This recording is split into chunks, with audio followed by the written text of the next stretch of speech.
It was muddled earlier. You are not the only one. Okay. Interesting. Let me try.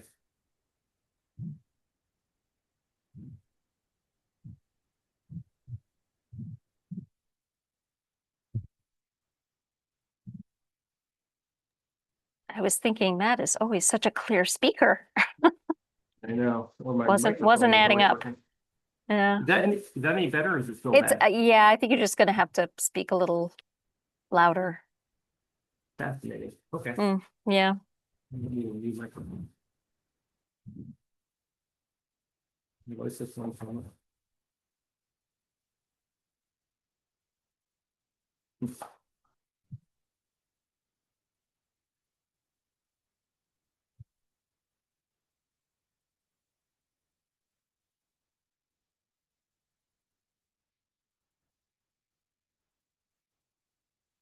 All right, so for the folks that are just joining us, apparently my audio is a little bit underperforming today. If it does not seem like it gets better, certainly any of the team members or any of the participants are welcome to just keep raising your hand. I can try even unplugging the headphones and the mic and just doing off the I would audio on the suggest laptop. trying it Okay. already because Okay. it's tough.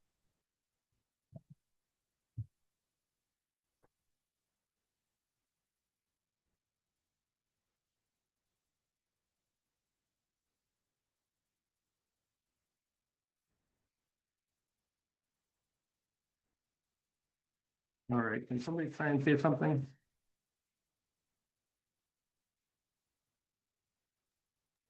Okay. How about that, Matt? Want to Can you try hear me? again? Can you hear me? It's a little better, still a little echoey. Huh. All right, well, if it's a little better, we'll just have to go with that and I will try and talk as loud as I can. If that's helpful.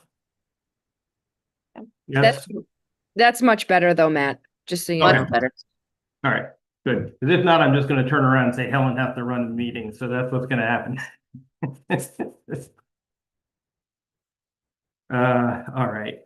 So I think we have hopefully a good critical mass at this point. Like I said, we just give people a few minutes to jump in here. But I think it's probably good to get going.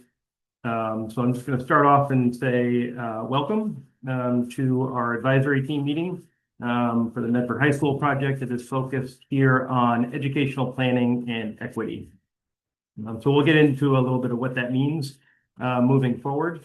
But I just want to start off with a quick agenda so that you know what we're going to be covering.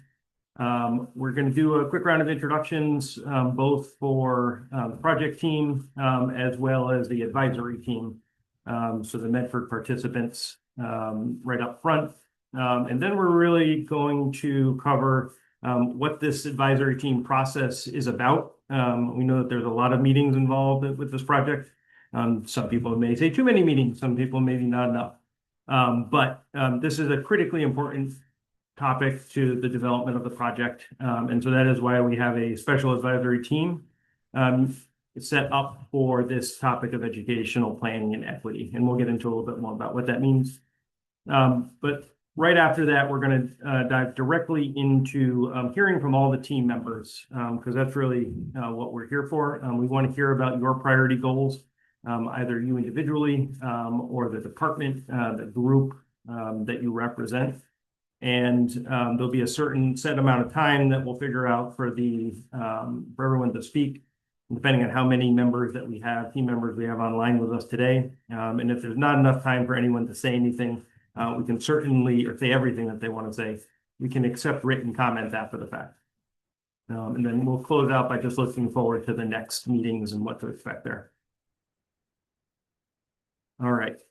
So we're going to start with the introductions. And again, we'll let the design team go first, and I will start things off. My name is Matt Rice. I'm an architect, and I'm the principal in charge for SMMA. And I am Helen Fantini. I am also an architect, but I am project manager for this project. I'm Rosemary Park. I just want to make sure, can people hear me? I've been having a lot of audio issues. Yep. I'm Rosemary Park, architect and educational programmer and planner with SMMA. Hi everyone, I'm Swala Janka. I'm an architectural designer at SMMA. Hi everyone, Mike Perlo, educational planner with MLP Integrated Design. Hi, everyone. I'm Jen Carlson, project director for the project with Left Field. We are the owner's project manager. Apologies, I will be driving soon, so if I disappear, that is why. Also, Adele. Hi, I'm Adele Sands. I'm the education liaison for Left Field. And Matt Galino is also with Left Field. I think he is not on with us this evening, but he is the other face that you see before you. Now I'm going to shift gears over to the team.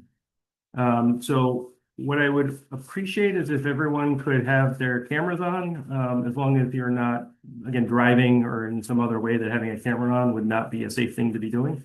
But it's really helpful for us to be able to put a name and a face together. So I will just read through. I know that there's a few folks that may be joining us a little bit late due to some ongoing things within the district, and some that have not been able to make it today. So I think Will may help us out as well. If there's folks that reached out to him in advance and told him that they're not able to make it. So I'm just going to augment the number that we have here and then figure out how much time we have available for everyone to speak. So if you could just introduce yourself and really briefly your connection to the project, that would be helpful, and then we'll move forward. But we'll start off with Joan. Hey everyone, Joan Bowen, Director of Student Services for Medford. I'm working with everyone about what the classrooms and things will look like going forward as our educational plan. Great. Martha? Marta's unable to be here today, but she should be here in January. Great. Nicole?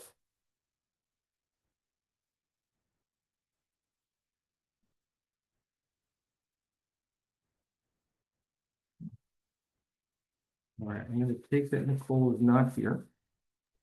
She is on the call, but maybe Maybe having some audio issues. Sorry, I couldn't unmute. I apologize. Hi, I'm Nicole. Can you hear me okay? We can hear you. Awesome. Hi, I'm Nicole Chiesa. I'm the Director of English Language Arts and Social Studies. Happy to be here. Is chat on, Will? Principal Fallon's not on now. Okay. I know I saw Suzanne. Hi, everybody. It's nice to see you all again. Suzanne Galusi, interim superintendent. Really excited for this project and to continue the work that we've already been starting and ongoing. Thanks for being here and taking the time. Jenny. Everyone, I'm Jenny Graham. I'm the vice chair of the school committee and the chair of the Medford Comprehensive High School Building Committee. And a parent. Okay. Sydney. Hi, I'm Sydney Hamill. I'm a student. I'm a junior. Excellent. Thank you for joining us this evening, Sydney. Catherine. Hi, I'm Catherine Hatch. I teach at Medford Academy, which is one of the alternative programs at Medford High School. All right. Faiza. Hi, I'm Faiza Khan. I am the Director of Mathematics for the district. Thank you. Megan. Megan and then also Rebecca upcoming wasn't able to be here today. Okay. Colleen, though? Hi, I'm Colleen Mahoney. I'm a special education teacher and reading specialist at the high school. Great. And Madeline. Hi, everyone. I'm Madeline McDonough. I'm an English teacher at the high school. Thank you. Dana. Hi, I'm Dana McMahon. I'm a social studies teacher at the high school. Chelsea. Hi, I'm Chelsea McNiff. I'm the EL director for Medford Public Schools. Lisa. Hi, I am the programming and web development teacher at Medford Vocational Technical High School and a parent. Thank you. Aaron. Hi, everybody. My name is Aaron Olopade. I'm on the Medford School Committee, former student of MHS, and I'm really excited to be here. Thank you. And then Rob and Stacy weren't able to make it today. Robert. Oh, sorry, Matt. But Rob and Stacy upcoming weren't able to be here today. Okay, so Anne Marie. Hi, I'm Anne Marie Regas. I am the parent of a middle schooler and an elementary school student in Medford. Thanks for having me. Thank you. And I am noticing that we need to fix the spelling of your name. I apologize for that. We will correct those things moving forward. Norman. Yeah, I'm Norman So. I work at the high school. I'm a teacher and I teach in the biotechnology program. Thank you, Norm. Sorry, I did not get your last name, and so I was not able to put the face, but obviously you know you. Cooper. Oh, sorry. I meant to say that. Cooper's at track practice. Okay. Kim. Hi, everyone. I'm Kim Talbot, the Assistant Superintendent of Medford Public Schools, and I'm excited to join you in this work this afternoon. Thank you. And last, John. Hi, my name is John Wilson. I'm a biology and anatomy teacher up at the high school. All right, perfect. So we're going to jump into sort of the process here in terms of what these advisory teams are and what we're trying to achieve through this particular meeting. And really, we'll talk a little bit about why this particular advisory team is a slightly different organization or some potential outcomes from it.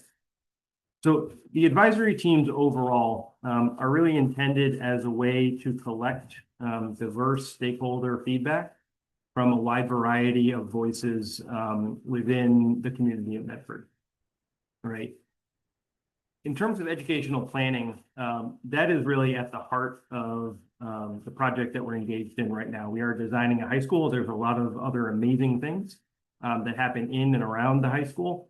But at its heart, this is a high school design project. And so there's a lot of different educational planning, visioning, programming activities that we're currently engaged in. We had an amazing meeting yesterday on the visioning front over at the high school. So there are a lot of familiar faces. I feel like this particular group, it's less about introducing ourselves to each other, but it's really more about finding a forum to have a little bit more deeper discussion on particular topics that have come up and will come up as part of the process as we move forward. And so it's really important to have this space to be able to have those conversations because there's, even just coming out of the visioning meeting yesterday, there's a lot of really interesting ideas that were thrown around and put out there into the world. And it's really a great opportunity to be able to have subsequent conversations on those. So that's what we're going to be doing as part of this particular advisory team. But the other advisory teams that are up on screen now, sustainability and MEP systems, site safety and security, as well as interior design, these are not things that will be talked about in the absence of educational planning and equity. This is very much intentionally represented as a Venn diagram where the topics overlap and there's overlapping membership between the advisory teams intentionally so that the same people are hearing the same things and have the ability to relay thoughts to different constituencies that we're going to be talking to as part of the process. And this particular forum, the advisory team, it's as much about us being able, the project team being able to listen to all of you, to the Medford community, but it's also about the individual members being able to hear from each other. And so with educational planning and equity, again, it's a little bit different because everyone does have a familiarity generally. There are actually a couple new faces here, which is actually really exciting to be able to pull additional thoughts and perspectives into this process. But we're going to be building on something here, and we're going to have the ability to dive in a little bit deeper on particular topics as we move forward. We're really excited that Mike Barolo was able to join us for this discussion as well. He's been the one leading the visioning process that a lot of us have been participating in. And so we really do value his perspective in this conversation as well as we move forward, just to be able to, again, further the discussions that we've already been having. So again, the goal here, and this is more or less what I was just covering, but with some better pictures to look at in terms of just having something up there on screen. We're actually not going to be sort of focusing on the nuances of any of these spaces today. What we're going to be doing today is really just trying to hear priority goals or sort of important takeaways potentially that you have been engaged in, whether it's been coming out of the school tours that we've done, the shadowing day, the programming meetings, or the visioning sessions. If you've been able to participate in some of those, we'd love to be able to hear your thoughts that have sort of risen up and sort of maybe things that are top of mind, because it's always good to sort of vocalize those as opposed to holding on to them and turn until the next opportunity. So this is really our next opportunity for engagement. I would say that if you have not participated in any of those prior activities, that's certainly not a problem at all. Again, we sort of welcome those fresh perspectives. In that scenario, what we really want to do is hear from you. What are your priority goals for the project? Everyone here has a connection to Medford High School, so we want to understand what that is and really what your aspiration is to see and be a part of when the building is completed. So that's really what we're going to be running through as we move forward. Just to help contextualize where we are in this process, we are looking to open the new high school or substantially renovated high school in the fall of 2030. So that's all the way on the right-hand side of our timeline. We're on the left-hand side of our timeline in the feasibility study, right at the outset of the project. And stars that you see are the touch points that we have for these advisory team meetings. So the second meeting that we'll have coming up is scheduled for January 13th. Hopefully already everyone has those invites. And we'll be scheduling the third and the fourth meeting as we come and move forward. In terms of the cadence of the meetings, this meeting today is really a listening meeting. We want to hear as much as possible from everyone. And we're going to be taking that feedback and using that to craft the agenda and the topics for the subsequent meetings. In that second meeting in January, we will be compiling the feedback that we're going to be hearing, and then we're going to be diving into a little bit more discussion on every one of those. And there will be opportunities for some dialogue back and forth. We're going to come back in that third meeting, which will be a little bit later in the feasibility study process. We're going to go through a confirmation process just to make sure that we've been hearing what the advisory team is going to be saying and suggesting that is included in the project. And then coming out of that third meeting, we're also going to come up with a set of recommendations. So this advisory team is not a decision-making body, but what it is going to be doing as a mechanism is sending feedback recommendations back to the full building committee. And the full building committee is going to be the one that actually makes that decision to have something included in the project. So that's just the mechanics of how we're going to be working. We do get together one final time, a fourth time, just to make sure that all of these recommendations are clear and that there's consensus agreement in terms of what we move forward with. So with that, I'm going to stop sharing my screen now so we can all see each other. I am going to just do the quick math in terms of how many people are here, which I think around 19 people. And I think we have about 65 minutes. So we should each have about 3.5 minutes to talk. And so I'll just run through in alphabetical order. I think going forward, I'm probably going to switch it around to reverse alphabetical order just to keep everybody on their toes. But if people go over the 3 minutes and 30, I will interrupt you, unfortunately. And this is what I struggle with most in these meetings because I am not an interrupting person. So I will try to be managing it. And if there's folks that just don't need to take that full 3.5 minutes, that's fine. We'll try to bank that as we go. And I'll just keep an eye on things as we move forward through the process. All right. Let me just jump back to the list.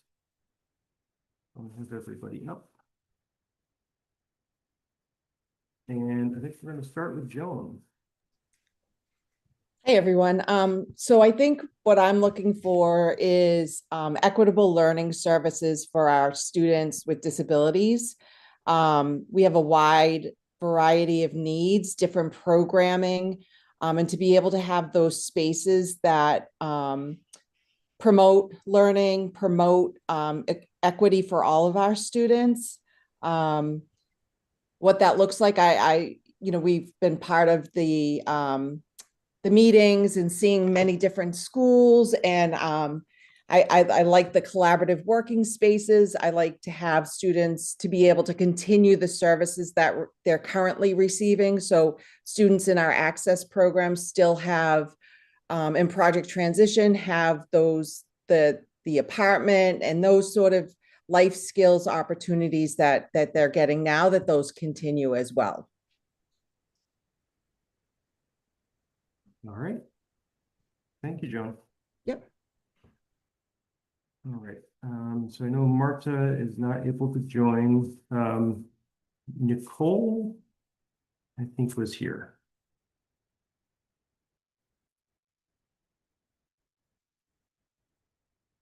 I think she was having a slight Zoom Oh, challenge. Okay. going So on. Yeah. remind me to circle back then if we get Nicole back with us. So I think we're gonna pivot over to Suzanne.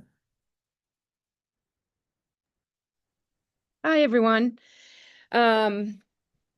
So I just to kind of like maybe extend a little what Joan had said, we have had the privilege of doing digging into a lot of this work.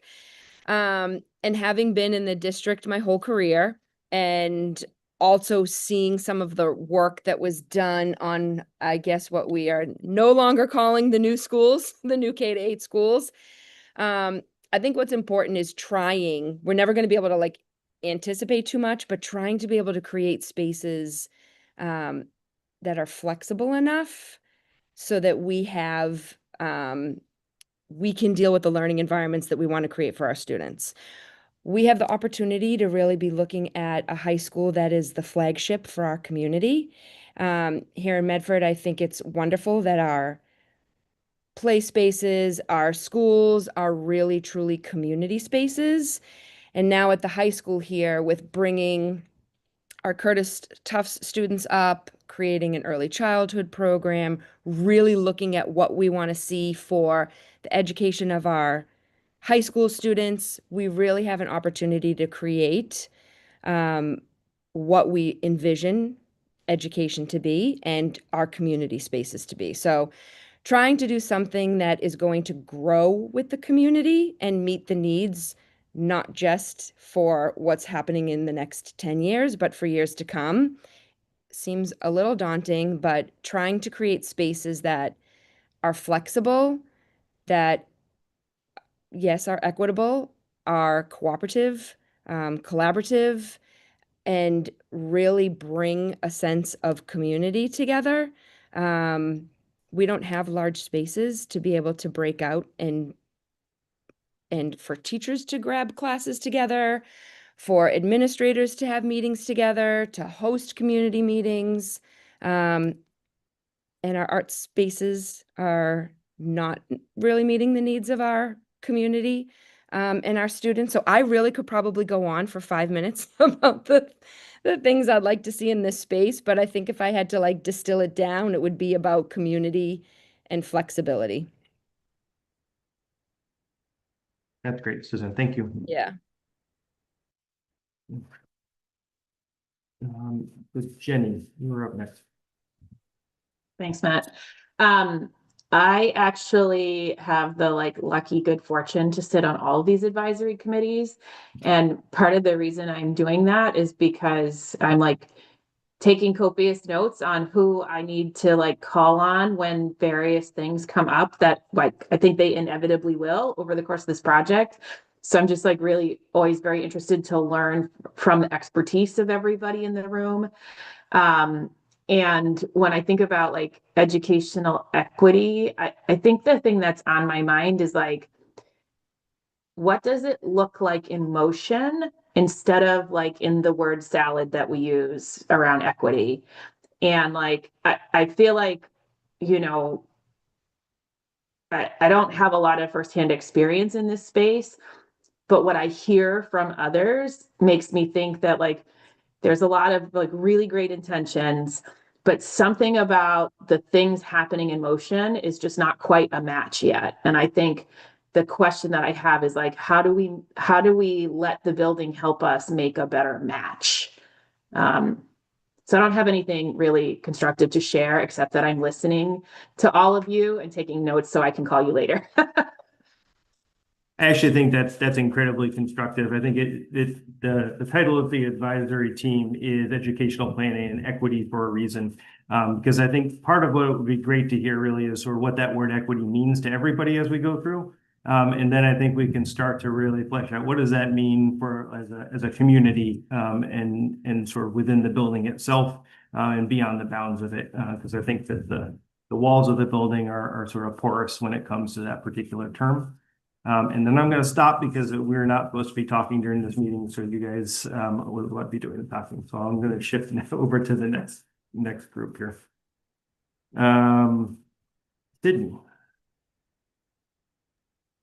Hi, I feel like my goals, like from the student perspective, is pretty similar to what has been said so far, but also like building off of that, having like safe spaces for people interested in like all kinds of different topics, having spaces where they are able to explore their interests personally and like feel comfortable doing that and really feel like they're getting something important out of that while being able to connect with other students that have similar interests, and having like safe spaces available to students at like all the time, where they are able to go and like de-stress, decompress, or just have like the time to just do whatever they're needing in that moment so that they are able to go back to class or go back to whatever after, like even if it's during lunch, to be able to be fully engaged. That is fantastic. Thank you. All right, Catherine. Hi. So I think like my goal for our students and what I would love their day to look like in the future would be that it's very dynamic and there's a lot of like different things in their day and it doesn't feel kind of like as repetitive as a lot of students feel like it is now. And there's a variety of like different types of learning and a lot more hands-on interaction and a lot more movement and going to different spaces and collaborating and doing different things. And I think from the building visits, we saw a lot of cool spaces that could allow for that sort of thing that I wonder like how can we like also make sure those are like really being used? Like if we create some of those things, like I would say highest priority for me is like also making sure we're ready to like utilize that space and like really kind of change the way we do things to like be a more dynamic learning experience and not just like we're in this new cool space, but we're kind of like doing things the same way. Yeah, that's a great sentiment. Thank you. Liza. Hi. So I'm reflecting back on when we talked about the collaboration spaces for the students. I think collaboration is a really important skill, and right now we don't have any formal spaces where teachers would collaborate and let alone the students, other than the classroom. So I would love to have more collaboration space for our children and our teachers. It'll probably be a space where we can showcase student work, teacher work, and where really true exploration takes place, followed by a good discussion, the discourse, which I think extends and I believe extends students' learning. I would love for the mathematics department teachers to be closer to each other in proximity, and also closer in proximity to the CTE and to the science department, because I believe that there is so much opportunity for CTE and for science collaboration with the mathematics teachers. It's like inter subject and intra subject that it can lend itself to if it's closer to each other. And that could be some coalition building with the departments. And there's one thing that I had mentioned in my earlier conversation, and that is the concept of a math lab that runs during the day, during a wind block. And I would like to have a space for that if possible. And this math lab can then extend to before school help for students and or after school help for students as well. So a space like that, because we currently don't have it. And of course the director's office, the department head's office to be closer to the mathematics teachers, because right now I'm in a science/union office from many years ago. So yeah, thank you. All right, thank you, Peza. I think Megan was maybe one that was not here, and I don't think I've seen jump in.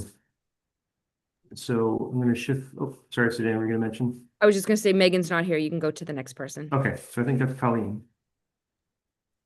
Hi, so I'm a special ed teacher and I talked to a bunch of different teachers in different programs. And some of the main things that came up is thinking about how we can reduce kind of the stigma of being a special education student, so being mindful of where classrooms are located as well as classroom size. We don't want kids to have to enter into like the small classroom to receive services. So that being mindful of like creating sensory inclusive spaces. So things like dimmable lights, flexible furniture, sound absorption might be appropriate in certain rooms. Dividers like within classrooms. So if a kid needs to have a more individual workspace within the room, that would be really helpful. Breakout spaces near co-taught classrooms came up a lot when I talked to people. When I talked to kind of transition access and learning group, they talked about wanting to increase access to like the living lab so that students that are in 9 through 12 can access more kind of adaptive living skills instruction and having enough space for that. Also, something that came up was making sure we have close proximity of social emotional support to our high needs programs. So making sure we have like a calm down or sensory room and like a counselor workspace or office near our like learning group or TLP rooms, as well as like a dedicated bathroom for those programs, since there's like high anxiety in some of those rooms. And some students like avoid using the bathroom because they're afraid to go with like the general school population. And finally, the last thing that I think came up was a multi-use rec space that would promote multisensory learning, movement, collaboration, and helping us meet kind of the social, emotional, behavior, and attentional needs of students without having to like go in and take up part of the gym space, which is kind of the PE teacher's classroom. That was like the last thing that also came up. Perfect, thank you. Rebecca, again, I don't think is on, but I just want to mention so that I don't skip over somebody that is here.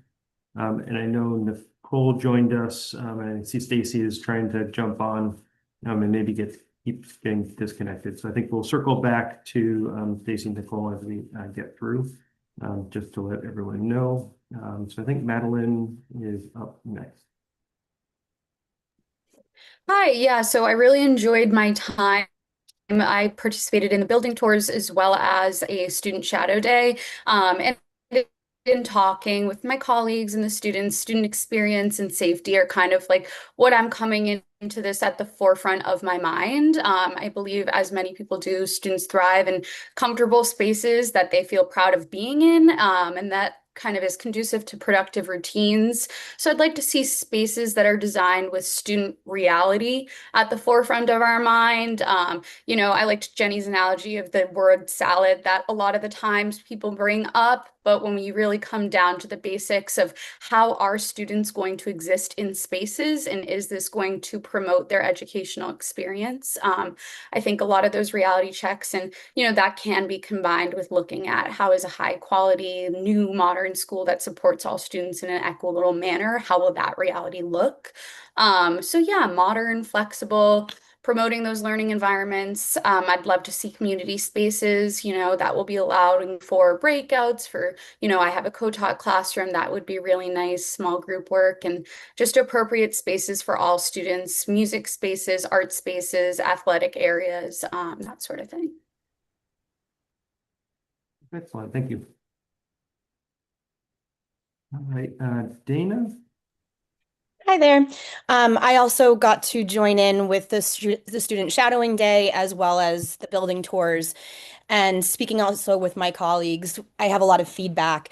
Everybody, even without seeing the school tours, really spoke to that Chapman model where they really loved these common spaces in a central area. Our humanities teachers really want a space where we can join together as humanities, both social studies and ELA. We thought a lot of the teachers like to be outside and do, whether it be like readings and plays and performances, or just trying to get into the fells and nature, and what an important idea would be to be making these shared spaces and accessible outside. We also talked about needing some sort of presentation space for social studies department and humanities. We have mock trial, model UN. We have our community service class that does a ton of different presentations within the community. We have people who bring in speakers from outside, and how good it would be to have a gathering space where people could come in, they could present. We would have some sort of small stage available, projection capabilities, things like that, so we could have a more formal space.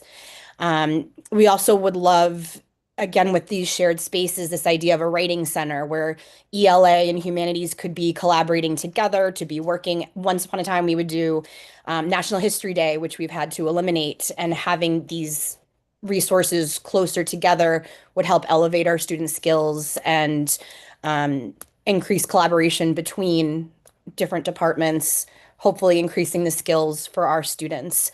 Along with what Colleen Mahaney was talking about as well, with our special ed teachers, a lot of our support teachers are across the building. So my co-teacher cannot even get to my room until 5 minutes into the period.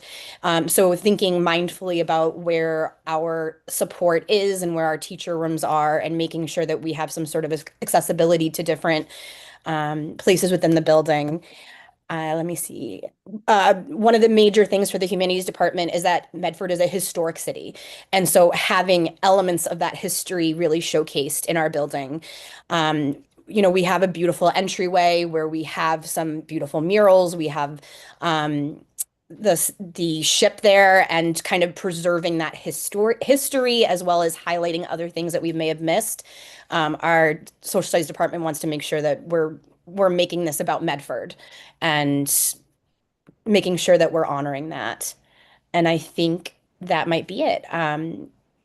Loving the idea of that, like, the classroom spaces could open from the walls into shared spaces, and everything else people were saying about flexible classrooms and how they move. Absolutely what the social studies teachers are looking for as well. Thank you. Dana, we may be drafting you into the exterior and interior design advisory team meeting also, just to talk about sort of how that history gets represented, but we'll cross that bridge when we get there. Chelsea, I think you're up next. Hi, everyone. So the English learner department, similar to the special ed department, like Joan mentioned, has specific programming needs and structures. We have standalone ESL classes that are mixed grades, and we have sheltered content classes. So in the visioning meetings, we've spent a lot of time thinking about the collaborative space and clustering classrooms sort of based on a team model, and taking that from the CTE worlds where they really have like a tight-knit community with cohorts of students. And I absolutely love that idea, but I'd want to make sure that the ESL program is embedded into those teams and not separate from them. And specifically thinking about, if we are arranging those teams around grade levels, how would the ESL classes fit into that? And also recognizing that while some of the content areas, the content classes are sheltered, they are still a biology class, a US history class, a math class. And so really recognizing that they are content first, they just happen to be sheltered. And so how does that fit into those clusters of teams? I'd also want to think about too the proximity of the ESL classes to the ELA classes, and recognizing and remembering that ESL classes are those students' ELA classes. And I would love, just if we're thinking about proximity of departments and teachers, for there to be a greater bridge between the ESL world and the ELA world. And also in terms of our registration office, I think we have a really great model right now. It's very visible when you first walk into the building. And I think it sort of celebrates that part of our community. So I'd love to continue to have a really visible, even more visible registration and EL department offices that is accessible for the greater community too. Thank you. Thank you. And I think that is a great vision. All right, Lisa. Hi. So I think that a lot of my thinking comes through the vocational school, since that's where I teach. I think that it's really important to really listen to the teachers and around vocational education, because each shop is so unique and its needs are so unique. And they're different than a typical classroom. So I think it's been great. All the architecture team has talked with all of the vocational teachers, and I think that's great. I think that conversation needs to continue because there are really unique needs in terms of the equipment that's needed, access to the community. Many of the programs do have interactions with the community, whether it's through the bistro 49 and having customers come in, or the salon for cosmetology and having clients come in, or auto tech and having people come in and get their cars fixed. So that's a very different kind of interaction with the community than most of the school has. Also, there's this beautiful collaboration that happens between a lot of the shops. They work together. One of the ideas I've heard come up that I think would be great is the idea of like having a model house that the students can work on. So the electrical students can work on the electrical aspects of the model house, the plumbing students, which will be starting soon, carpentry, construction craft laborers. Having like that model house would be a really great collaborative space for the vocational students, I think. I think again, just listening to the really unique needs of each of the programs. I think one of the things that I've been thinking about that I don't fully understand how it will play out in the long run is the teacher classrooms, whether teachers will, in the main academic classes, will continue to have individual classrooms, or whether they'll be all shared, and how that will play out, and really having meaningful conversations with the teachers to understand how that would work if there was more shared classrooms. I think the other thing one of the things that I felt was incredibly useful was touring other schools over the summer and seeing, the design decisions that were made, and really learning from the other schools how, what's worked really well for them, what hasn't worked as well, maybe what seemed like a good idea, but in practice was like, that's not really working. What kind of collaborative space, we talked a lot about collaborative spaces so far. What kind of collaborative spaces actually get used, and how do they get used? And really, I want to, this is such a huge opportunity for our community, and I want to learn from other communities from what what insight they've gained from their own experiences. Yeah, no, that has been sort of the really wonderful opportunity of doing the tours, and I think probably the most valuable part of the tours from our perspective, and maybe from others as well, is the fact that administrators or teachers, educators are walking us around, and they're telling us what works and what doesn't work. I think everyone was very truthful and forthright with us, because there are some things that are successful, there are some things that were less successful. And hearing those sort of that unvarnished opinion from the people that are actually in these buildings, tremendously useful to the conversation. And we will definitely dive a bit more into that shared classroom model as we go forward, because we know that there is a lot of interest there. Lisa, I think the other thing like worth mentioning is that there is a lot of conversation going on around change and like what has to change in order to like be able to utilize spaces differently. And like how you sort of get to a place where you cannot repeat those mistakes.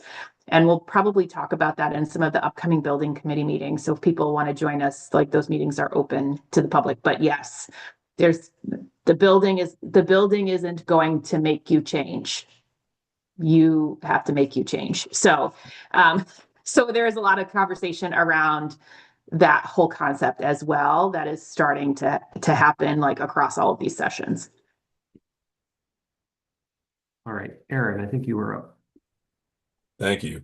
I think like many members here, and many members in the community, I think that I kind of want anything and everything, right? There's so many different ideas that we all kind of want to put into one building because we want it to be like that universal design that we're talking about. And it's challenging to kind of start saying what is realistic with the space that we have and the timeline, and what fits our community needs.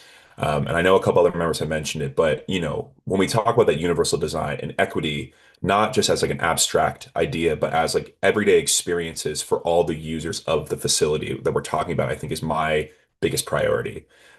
So when I talk about like accessibility and inclusion, that's built into not only like the design of the hallways and the classrooms, the shared spaces for faculty and staff, for people in the community to use. But we're also talking about how we are supporting learners of differing needs. So the physical needs, sensory needs, linguistic negotiation needs as well.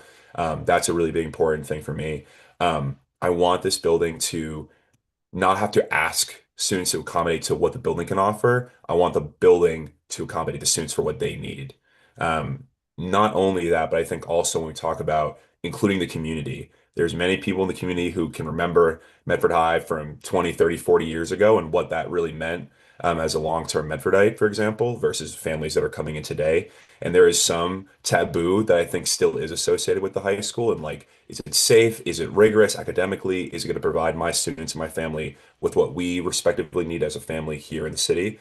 And I think a way to encourage people to feel more comfortable is to create a space that, again, is not just for the staff and students, but also for the community to use as they need it. So they are not only encouraged to send their students and their young ones to our buildings, but also to find themselves there too, to use the shared spaces that we're talking about. I think a multi-tiered kind of universal design that I'm thinking about is going to offer at least one thing for everybody in the community, regardless of what that may be. You can find something there at the new building or the refurbished building.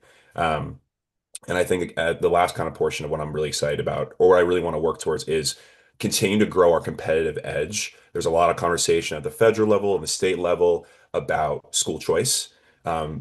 Research is showing that families are starting to negotiate, is it financially feasible to send our kids to another, non-district school, for example, because of the opportunity that supposedly offers, athletically, arts related, academically. And I want our building to kind of be, again, anything and everything it needs to be for the respective family we're talking about. So that's kind of a lot, but I think that because we're talking about building something that's really never been done before in our city, it's the opportunity right now to start thinking, let's try everything, right? Let's shoot for the stars, and then we'll have to make those concessions when needed, but let's not make them too early. You know what I mean? So yeah, there's a lot of great aspirations in there, and there's a lot of high bars, but it's good to have the high bars to aim for. So I appreciate that.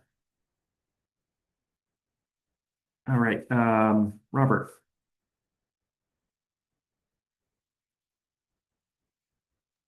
With maybe Rob's some. Yep. Rob's not with us today. Okay. And then Anne Marie.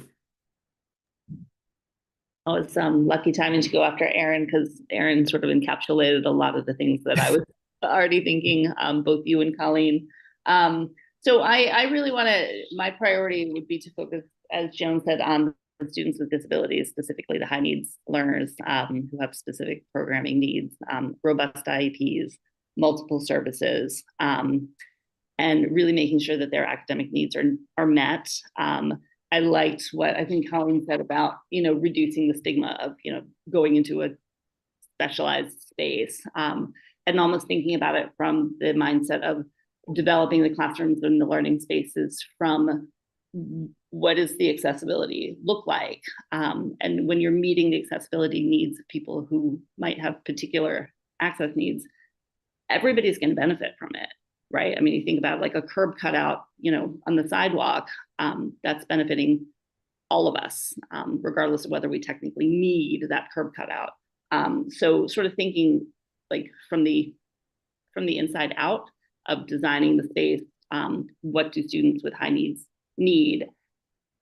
Anybody can benefit from that is sort of my perspective. And then also this concept of inclusion versus segregation. Somebody said something about support teachers being across the building or having to go to a different location for specialized services, and really thinking about like, it's not just about opportunities for inclusion, but it's really like inclusion being fundamental and not like inclusion versus segregation. And so making sure that inclusion is like the foundation of where you're starting, and then going from there. Hope that makes sense. It makes complete sense. Okay. Thank you. A foundational inclusionary goal is wonderful. All right, Norm. Hey, I'm Norm Rousseau. I'm one of the biotechnology teachers and a CTE teacher, just like Lisa Miller. And I think Lisa Miller was very eloquent in stating how our new school could accommodate the growing demand that we've been seeing for CTE education in our district. And so I want to echo a lot of what she said. Certainly, I recognize a need for my program to change its space, to make it more accessible and to keep up with the growing demand in the program. And also, I want to stress that the shop teachers, because everyone who's representing their own industry has such unique and specific needs, that the teachers be given a say and a hand in designing their space to meet their needs, because I think they know best. And so I'm looking forward to that opportunity, to creating a new space for biotech that's going to be accessible to everybody, but also reflect best industry practices and best prepare students for a career in the life sciences. All right, thank you, Norm. All right, back to the list we have. Stacy, you're up. Hi, thank you. I think in terms of the counseling department, first and foremost, it's pretty nice to hear what everyone else has to say in terms of like their dreams and goals. And I agree with a lot of them, especially around focusing solely around our high needs students, and that everyone can benefit from what high needs students benefit from. In terms of the counseling department, it was interesting to go to the other schools to see how they situated their counseling department. Medford has gone through several iterations of how we place counselors, how counselors work with other staff members. I have seen that a lot of students benefited significantly from the house model that we have created, where we have 2 school counselors and at least 1 adjustment counselor and perhaps another service member as part of that house. I think that it has provided a lot of data opportunities for everyone to sit together and talk about what do students need, how are we supporting them. I think it provides students a home base to go to, and also an opportunity for counselors to collaborate with each other. I certainly think that there is becoming more and more of a need for mental health services, which occupy a lot of a school counselor's time, even though they're also working on, of course, everyone's working on post-secondary planning for students holistically, right? Wherever our role is, that is our goal, to get somebody off and well in the world. So I think having counselors the ability to work together, I think having a specific college and career center space is really important. Right now we have a conference room that we have sort of dedicated, but we can't fit more than 10 people in there at once. So when we're bringing in speakers or, schools or other folks to talk about careers, we're really having to utilize other spaces, which is pretty limiting, or outside the CAF, which is also not a great space for us, but has a lot of traffic. And then the other consideration, which I'd previously talked about, is having the space for community mental health care within the health office suite. In my conversations with other schools and providers, the connection to the health suite is really important, both for their billing and what they need, but also for the ability to add a nurse practitioner who could potentially do med management as well, which we have seen such a need for our students who are unable to get care elsewhere. So those are my top priorities. Great, thank you. All right, Cooper. Is Cooper not with us? Nope. Okay, then Kim.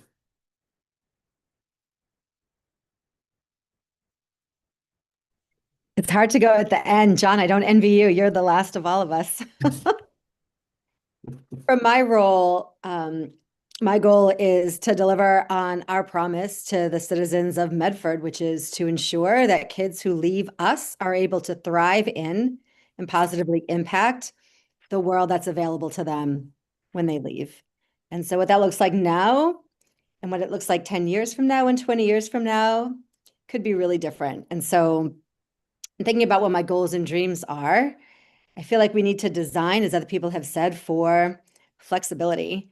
We need to design in a space that lets teachers change and adapt to what the students need as they come in to the world. We know that part of our job as teachers is to help kids develop positive identities, both academic identities and social identities, and the building can't impede us from doing any of those things. So big vertical spaces that allow students to make their thinking visible and provide lots of sight lines and let them grow in the sunlight rather than in dark spaces where many of us are now, I think would be really important. Thoughtful adjacencies, eating spaces, these are things that really matter a lot. Some of the things that I noticed in some of our building tours that I really liked, that I would love to see Medford adopt as well, is I love the cafeterias in places like Waltham, for example, that have lots of different seating options. There's some counter standing, there's some low tables, there's some high tables, in a space that has lots of sight lines, because we don't have hundreds of people staffing lunch. We need students to feel seen and safe. And we need a space that also can provide maybe some quiet moments for kiddos for whom a big loud space is just too much. I loved some of the library. I see Dana nodding. Dana and I were partners. We hit this tour together. Some of the library spaces were really beautiful, especially the ones that had big glass rooms as part of the library, that the doors could open between them. It seemed like it was a space for gathering for 2 or 3 classes worth of students. It could be, and teachers, it could be made smaller. Lots of sight lines through a library with collection of books is really important as well. And I particularly appreciated the adjacencies that we saw in Weymouth, where clusters of rooms had a common space that was adjacent to all of them. I do think part of being flexible for teachers is not making us sign up 2 weeks in advance to take our kids to a space that's bigger and more fun than our classroom. I think have to compete with lots of teachers for that. I can't imagine that's been the same for the last 30 years. I can't imagine it's going to change in the next 30. So having those spaces available is really important. And the final thing I'll say is that I think one of the challenges of designing a school, one that has both CTE and an academic side, is we're designing for the students, but the adults work here too. And so in order to build that sense of community among the adults, we need places for the adults to gather in professional learning. So gathering a faculty that's as big as this high school's in an auditorium is not going to cut it for us. Our adults, in order to be the best they can for our kids, they need spaces to collaborate that lets them be as flexible as how we're asking them to be for our students. John, did I leave you anything to say? You're last, my friend. Well, Well, John, I don't mean to steal your thunder, but Nicole is going to go after you. She slid right in there. So I'm not sure if that's a positive thing or a negative thing, but that's just the reality of where we are. But definitely you're up, John. Perfect. Works for me. So let's see. All right. I'll try to use my headphones real quick because my kids are going to be creating chaos in my house in a moment here. So a lot of the things I was going to say have already been said, but I wanted to focus on two aspects. I saw some missed opportunities in some of the schools we saw in terms of just the classroom design themselves. So I think most of our learning is going to happen in those classrooms, and I thought there was opportunities with like expanding the whiteboards, expanding some of that stuff that would help in ways just within the room. But I did love the excitement of some of the opportunities with the different configurations of desks and chairs and those types of things that I'm excited about. I think our school, as a science teacher, I already have a nice room and I already have a lot of that flexibility. But I think much of the school is going to really appreciate those opportunities. The other thing that jumped out at me was the community spaces. I felt that I don't, how do I put it? I guess in terms of the community spaces, if it's just a matter of me taking my classroom to a novel location, to me, that's not going to be a useful location for us in the building. Like I wanted to have something that's either got supplies, materials, something that I can't do in my classroom, or a larger space where multiple classrooms can get together. So I saw a bunch of spaces on the tours where I looked and I was like, all right, this would be cool. I bring my kids here, but I don't think it would provide any better learning than in my classroom. So I was really blown away with the unique things like the Bill Ricca Black Box Theater. I think that's something that makes a school kind of unique and special, and the cafeteria spaces being wired so they could be like, I think it was Bill Ricca that had the main caf, but they also had the smaller caf on the side. And that was a perfect space for like a larger collaboration. Multiple classes could get in there, faculty meetings, whatever it is. So I liked those things. I think it was in Chapman, we saw like the OT kind of smaller phys ed rooms where they had like almost like a boxing room, they had a dance room, they had all those types of things.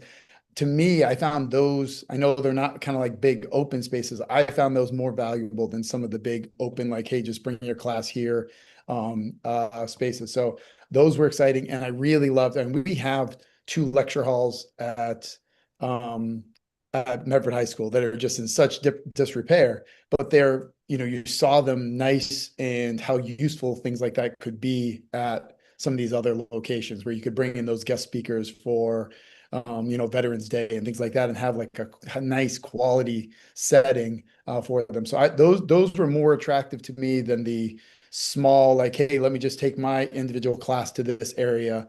I like the bigger settings and the versatility of those settings stood out to me on the tours.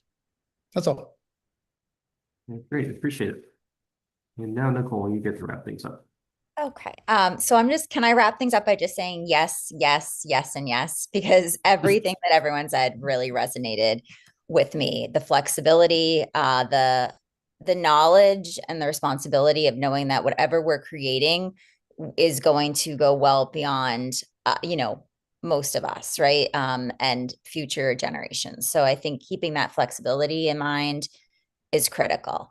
If you want me to speak directly to humanities, I know that Dana and Maddie outlined some of what I shared as well. For humanities, I really do want to see a humanities hub that allows for those interdisciplinary opportunities beyond just English and social studies. Right now, social studies and English teachers are all over the place in the building. So it would certainly be nice to have them together more to collaborate.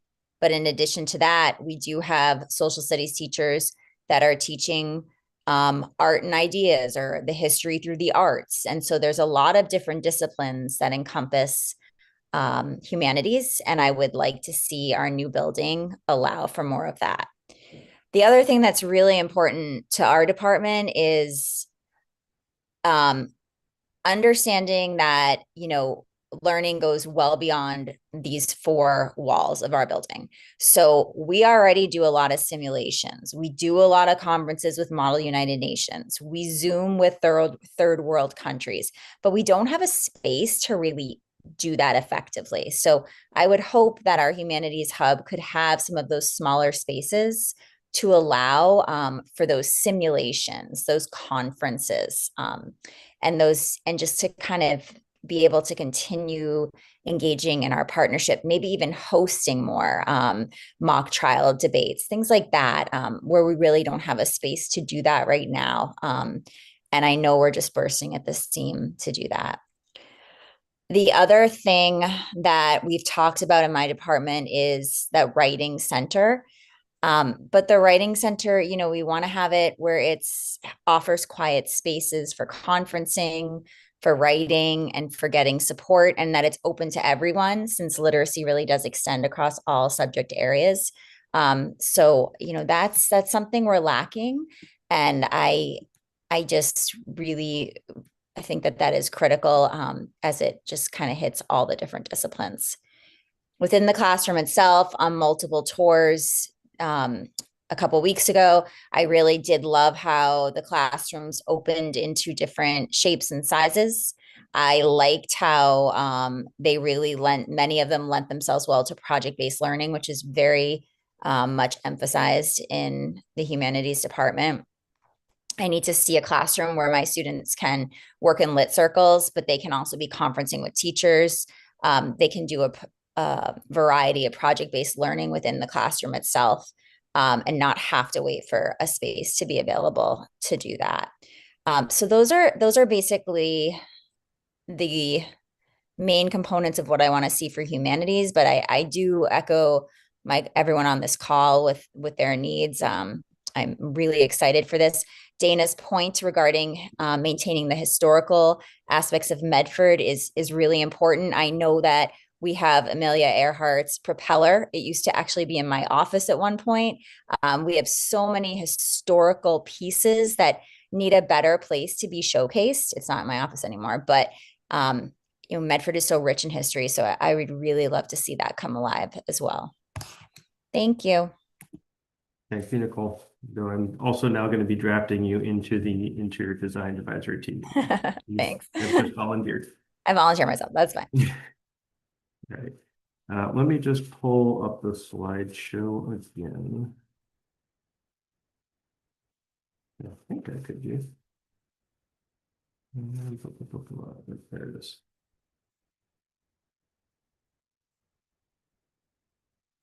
Give it a second to come up for everybody.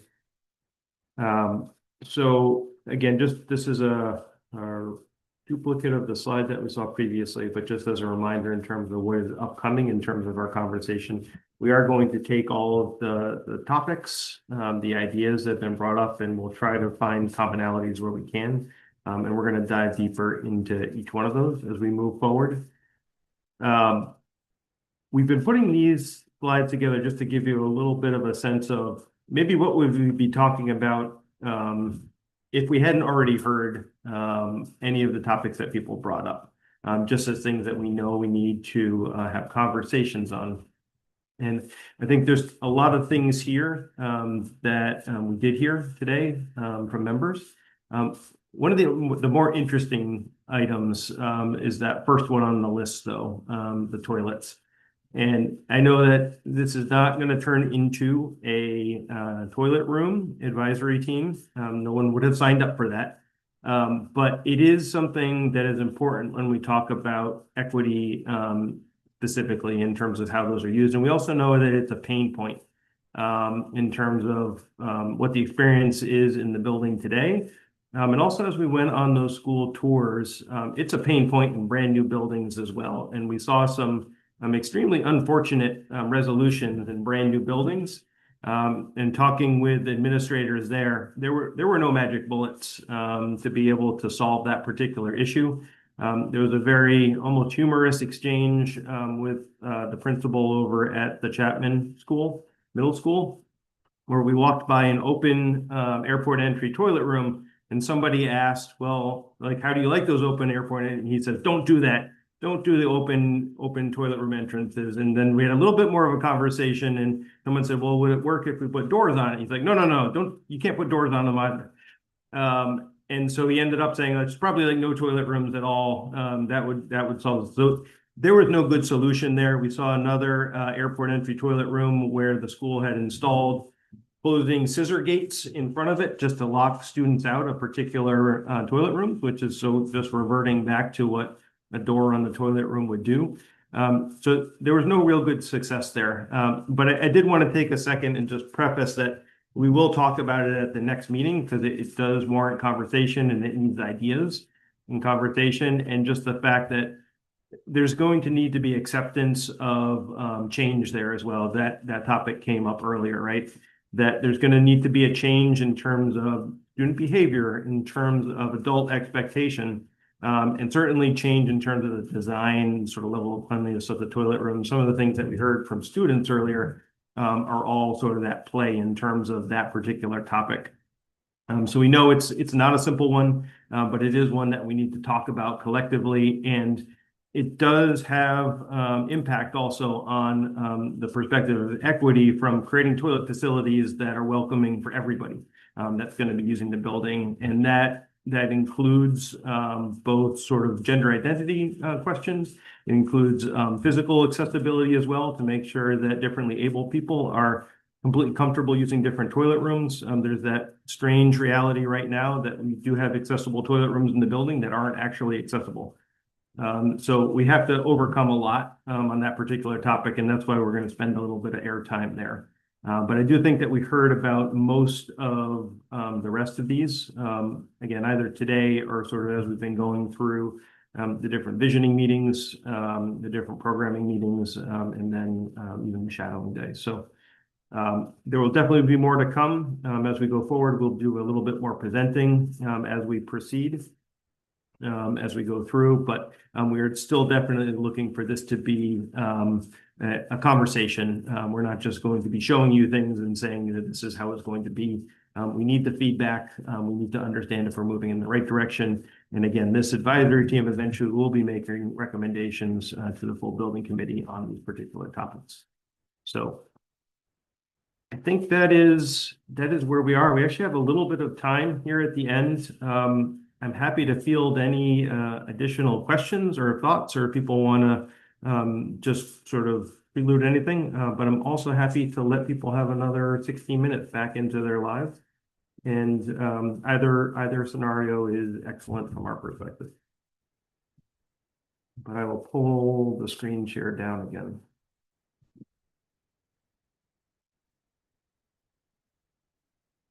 All right, I'm not hearing a clamoring for folks that would like to offer anything up. I know it is Matt, late.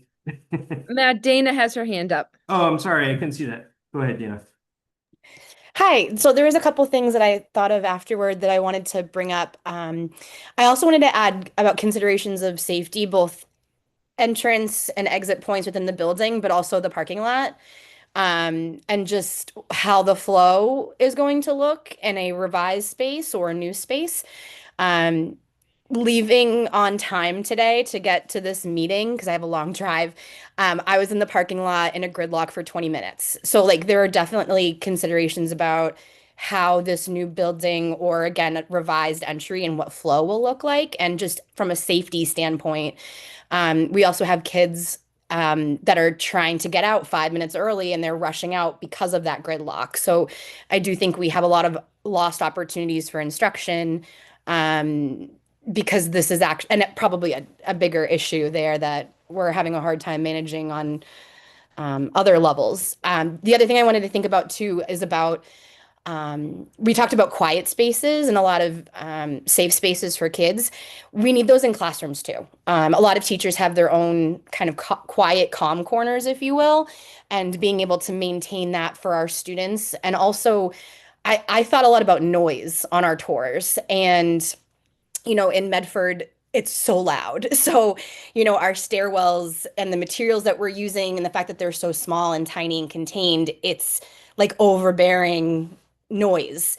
And in each classroom, while I was being a student, I could hear very easily all the instruction coming from both sides of the room, from the surrounding classrooms. So just thinking about quality for our students and being able to concentrate and have a space where people were able to have that appropriate sensory experience. I felt a lot of times that I was overwhelmed and I was like, wow, I can't think about how our kids are handling that, going through this intensity all the time. So anyway, I just wanted to say that because I forgot about those moments. Yeah, no, certainly appreciate that. And again, I'm going to offer more advisory team participation roles to you, Dana. If you stick around for another 14 minutes, we're going to be talking about the site aspect specifically. So there's certainly a lot more to come there. And those meetings will be recorded as well, so everyone will be able to sort of log on and listen in if you don't want to sit in it live, just to hear what the conversation, the discussions involved as. All right. I will just mention one thing I neglected to note when we were doing that wrap-up slide, that the next meeting we'll probably try to find a way to have a hybrid option there for those of you that would like to be in person. It's a tricky time of year to begin with, right? So which is why the remote option works so well right now. It just allows more participation. But there's also a lot of value that comes from us being in front of each other in terms of just being able to communicate a little bit better. And then Rosemary and I are both in love with Kelsey as well, so we will require that Kelsey shows up to a hybrid meeting. You got it. Deal. And then just for some housekeeping as well, we'll get the invites for the January meeting sent out before the holiday break, and then they'll probably be updated when the location gets finalized. So just be prepared for that to hit your inbox. Excellent. All right. Thank you, everybody. Really appreciate the participation and late into the evening, and look forward to the subsequent conversations. Thank you. Thank you. Thank you. Thank you. Thank you.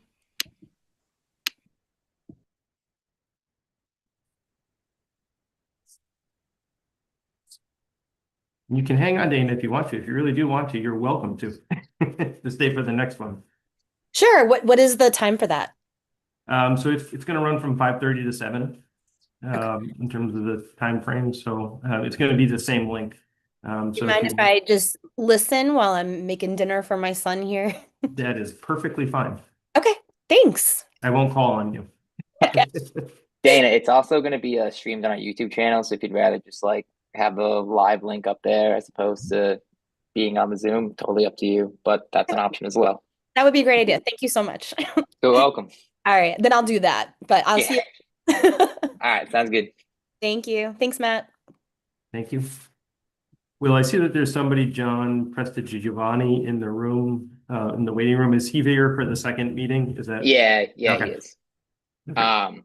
Yeah, so we're still live right now. So we'll just hang out for a little bit and then we'll roll right into the next one too. Okay, I'll just pause and go off camera, but we'll be back in probably 5 minutes or so.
Hello, everybody. Hello. Somebody needs to break the awkward silence at the beginning, and that is always me now. Everyone. Well,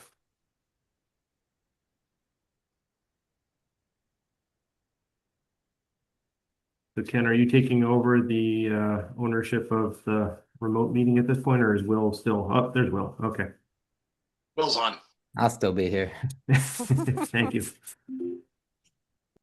Appreciate you keeping us on the straight and narrow.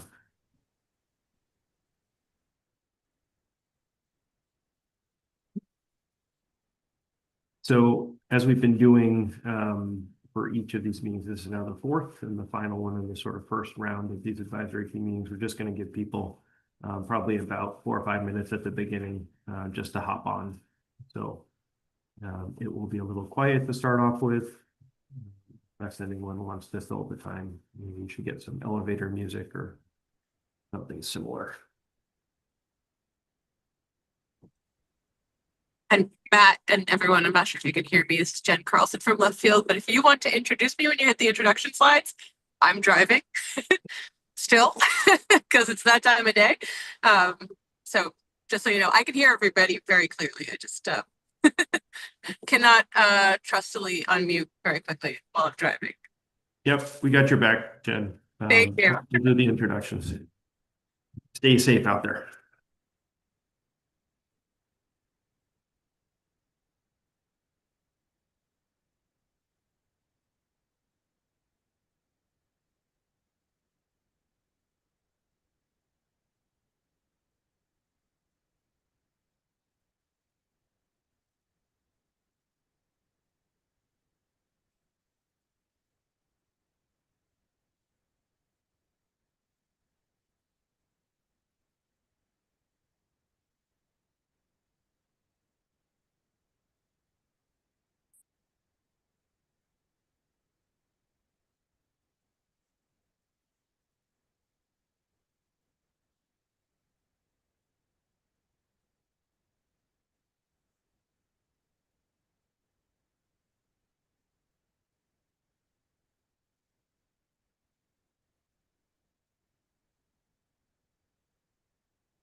Can everybody see that? Is that up there on the screen for everyone now? Yes. All right. It's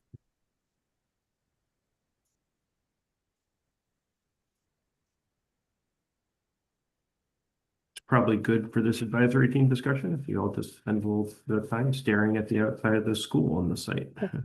Definitely appropriate here.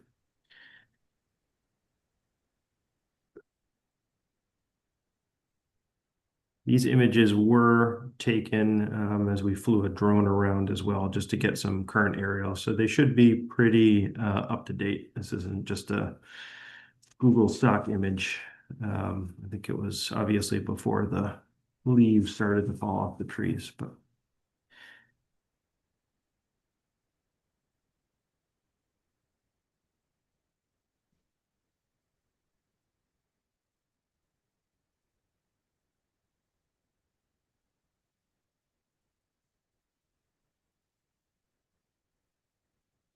it is really interesting to see it from this perspective. There aren't a lot of images out there where you can see this. no. Now you can hop on Google Earth or Google Maps and sort of spin around, but it gives you sort of a grainy view of things. But you Now can you definitely see it from the other angles too. We do have some, we can certainly, as we go forward, and we're probably jumping into sort of the content of the meeting, but we can definitely share some other views from different perspectives as well. If that's helpful to gain a different understanding as we move forward, for sure. All right, since we have already jumped in, I think I'm just going to get us going. And I just want to welcome everybody to this advisory team meeting for the Medford High School project. This particular advisory team meeting is going to be focused on the site, safety and security. And this is going to be the first meeting of 4 meetings that we have on this particular topic.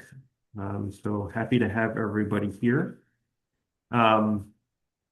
I am going to run through just a quick outline of what we're going to cover to start off with. So we're going to do some introductions, both from the project team, and we do want to hear each individual team member from Medford introduce yourselves and give us just a very short explanation of what is your connection to the project or your role, responsibility within the city, just so we have some context there. It would be helpful if everyone can have your video on while doing those introductions so we can put a name and a face together, with the one caveat that if you are like Jen Carlson and you are driving, we completely understand and you do not need to put your camera on for that. We do want everyone to be safe. We're going to cover really the overview of what the advisory teams are intended to do and sort of the role of this meeting in the overall project, and how the schedule, the cadence of these meetings is going to proceed. And then we're going to jump really into the heart of this discussion, which is more of a listening meeting. We do want to hear from every team member who's in attendance what your priority goals are for the project through the lens of site safety and security. We know that the members of this team have particular perspectives here, which is very much what we want to hear. This is both about the design team listening to all of your feedback, but there's tremendous value that comes here from letting each of you hear each other as well. Trying to bring together a lot of different voices and perspectives from the community that maybe don't always get the opportunity to hear from each other and understand sort of how is everyone viewing the high school project, and what are the goals that everyone is hoping to achieve through this project from your own particular perspective. So we'll start off the introductions. My name is Matt Rice. I'm an architect and the principal in charge for SMMA. Yep, and good evening, everyone. Helen Fantini, project manager with SMMA. Laura Sessions here. And I'm Evelyn. Dramatic entry from Laura. Yes, similar to Darren. All right. Hi, everyone. I'm Sola. Should I go ahead? Yeah, go ahead. Sorry. Okay, perfect. Hi, everyone. I'm Sola Jenka. I'm an architectural designer here at SMMA. All right. Yeah, Kate is out, so go ahead, Kasia. Hi, everybody. I'm Kasia Rodrigo. I'm an urban planner and a landscape designer at Agencies for the team. Thank you. Yeah, and Agency is our landscape architect team member. And I will say that they have the best name to refer to themselves. They call themselves agents at Agency. So I think we're jealous and we may have to switch our firm name over to Agency going forward. Matt, do you want to go ahead? Sure. Good evening, everybody. Matthew Lane, Good Harbor Tech Mark. I'm an architect and security consultant for the project. All right. And I saw Matt Galino jump on also. I'm having major. Oh my God. Can anybody hear me? We can. Oh, you cannot. No, we can. Oh, you can. I'm sorry. My computer. I don't know what's going on. Hi, everybody. I'm Matt Galusi. I'm a phys ed teacher at Medford High School.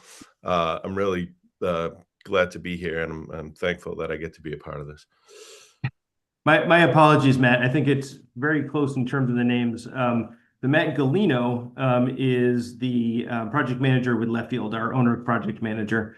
So maybe I saw you jump on instead of him, and I actually mixed up the names. So my apologies there. And then Jen Carlson is also with Left Field, the OPM. She is the one that's in the car. And I'm just going to do that introduction for her so that she can focus on the road. All right. And Matt, I'm going to, I'll give you another quick opportunity with a little bit more preface as we jump in, as we go through.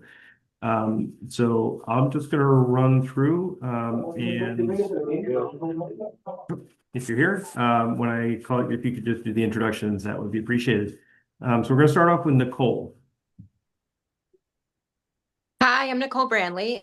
I'm a current member of the Memphis School Committee. I'm also an outgoing member, but I'm also a mom of a 10th grader at Medford High School, Vocational Technical High School.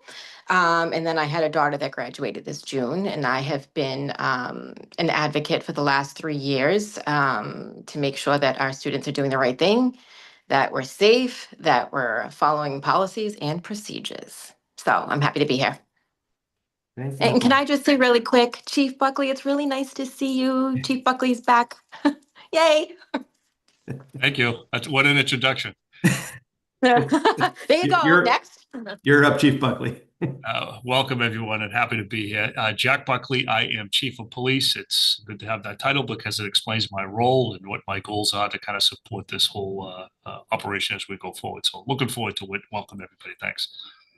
Thank you. And hi, Addison. Adelaide, I want to make sure you pass that along. I said that. I will pass that along. Maybe at the end of the meeting, I can have her jump in for a second. Excellent. All right, Teresa. Hi, everyone. My name is Teresa Carr. I'm a Medford resident. I live right up the road, all right, on Winthrop Street. I'm a mom to 2 future high school kids. I have a daughter in the 5th grade at the Brooks and a 1st grader over at the Missatook. My area of expertise and the reason I'm on this committee is I'm a transportation planner, mobility planner.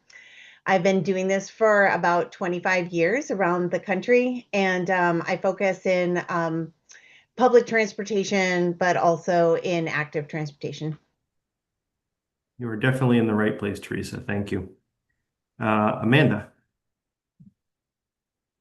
Hi, everyone. Amanda Centrella. So I work for the City of Medford in our Office of Planning, Development, and Sustainability. I am an open space planner, so very excited to be a part of the conversation and to be thinking about sort of how, green space, recreational facilities, et cetera, are incorporated in the site and sort of circulation in and through and around the site as well. So thanks so much for having me. Thank you. Matthew or Matt DeMeo? Matt wasn't able to make it tonight, and I believe Joe Hogan, who is our other student, is not on the call right now, but he may be joining shortly. Okay. We'll keep going. If we get to him and he's in it, that's great. So Todd. Hey, Todd Evans, Medford Fire Chief. So I'm just here to see where the big red trucks are going to be going, what they're going to be doing. Thank you. So Chief Evans, is that better? Is that no? Sure, that's fine. Sure. Okay. Thank you. And Matt, sorry, I'll let you do a do-over in terms of the introduction because I put you on the spot there. I appreciate that, and sorry for all the confusion, everybody. Matt Galusi, Physical Education, Medford High School. I've been there since 2004. Super excited about this whole project, and hopefully I can give you some insight on the building. I'm there every day, and there's just a lot I would love to see us get accomplished. So I'm super thankful to be here. So thank you. That's great. Thank you. Jenny. Everyone, I'm Jenny Graham. I'm the vice chair of the school committee and the chair of the Medford Comprehensive High School Building Committee. So I have the lucky job that I get to sit on all of these advisory teams. And one of the reasons that I'm here and interested in that role is so that I can take copious notes about who to call when we have different problems to solve as this building design unfolds. So I'm super happy to be here, and I'm always so amazed at how talented the residents of Medford are, in fact, when we put out an ask and get just scads of interested people who are super qualified to support various efforts. So welcome, everyone. Thank you. Brian. Howdy, everybody. My name is Brian Hilliard. I'm a parent of a junior at the high school currently, and I'm also a member of the building committee, so have been sitting in a lot of these meetings so far and happy to be here. I'm also an architect and I love urban planning and, all the design that goes with it. So I'm happy to see how this unfolds and looking forward to the future. Thanks. Thank you. Joe.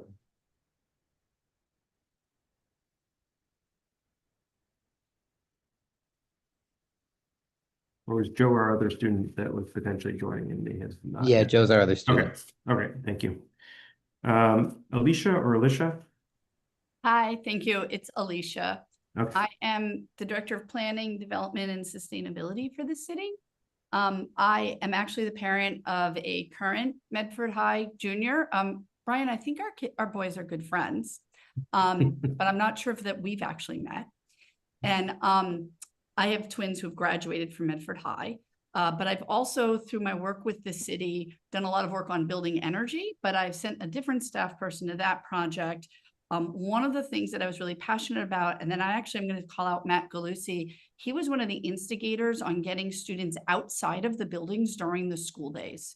And that is a project that he and I worked together on many years ago with a bunch of teachers to sort of make it natural and part of the curriculum that classes could just go outside into the fells as part of the regular school day.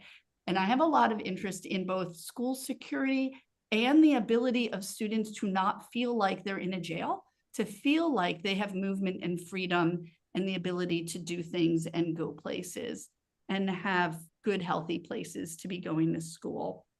I've also done a lot of work with the buildings on waste, and our next thing coming up, maybe hopefully January, is composting.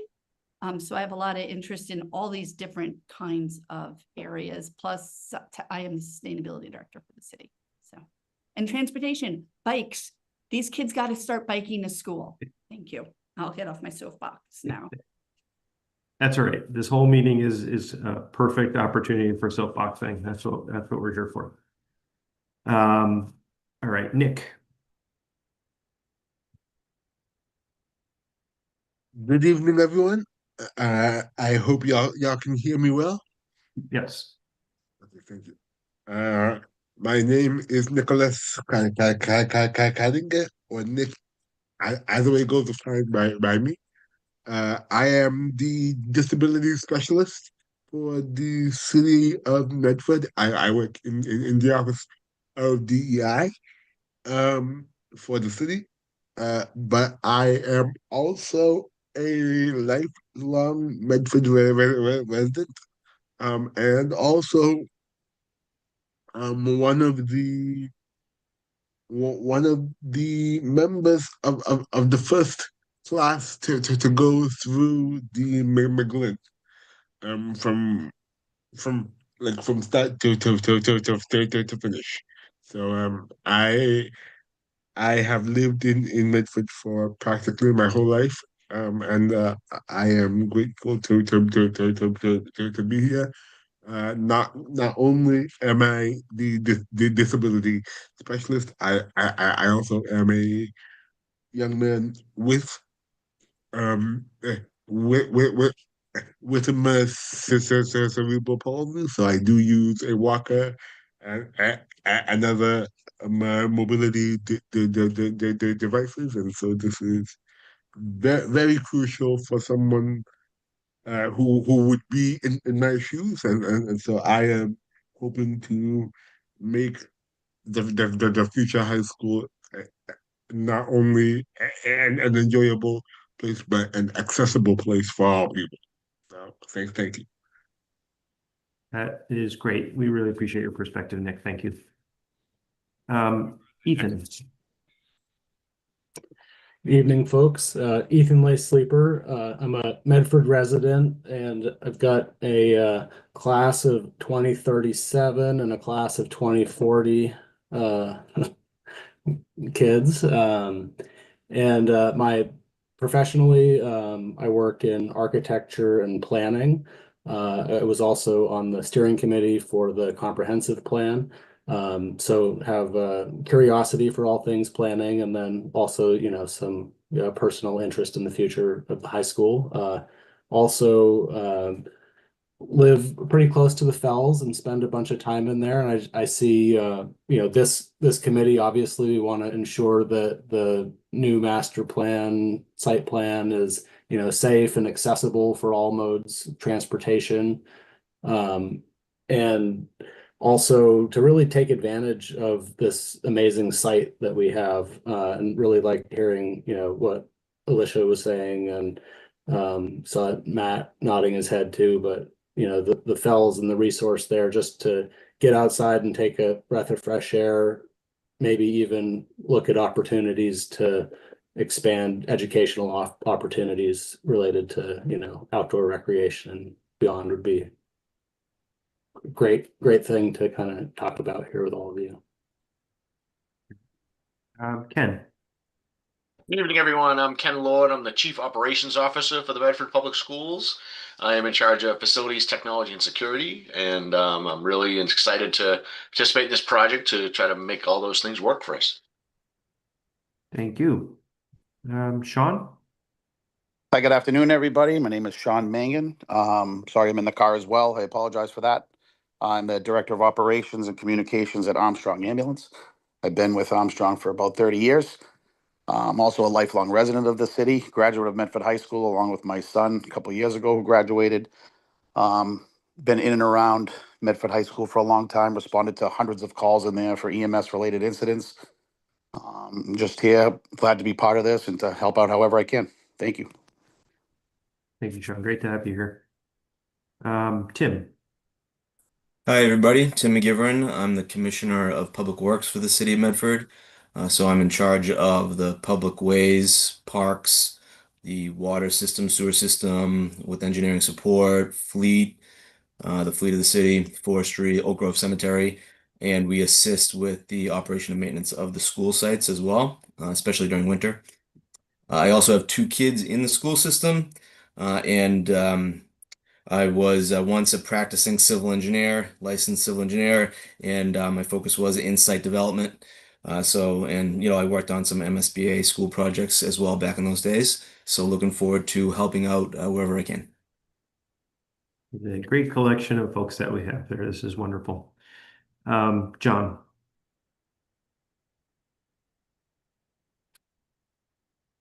Sorry, John McLaughlin.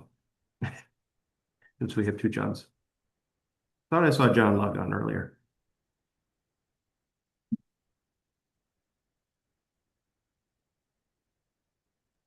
He definitely was on earlier, but I'll let you know if Okay. he's back on. All right. And John, I'm not going to try and pronounce your last name because I'm going to get it wrong. So Thank you. Good evening, everyone. John Preston Giovanni.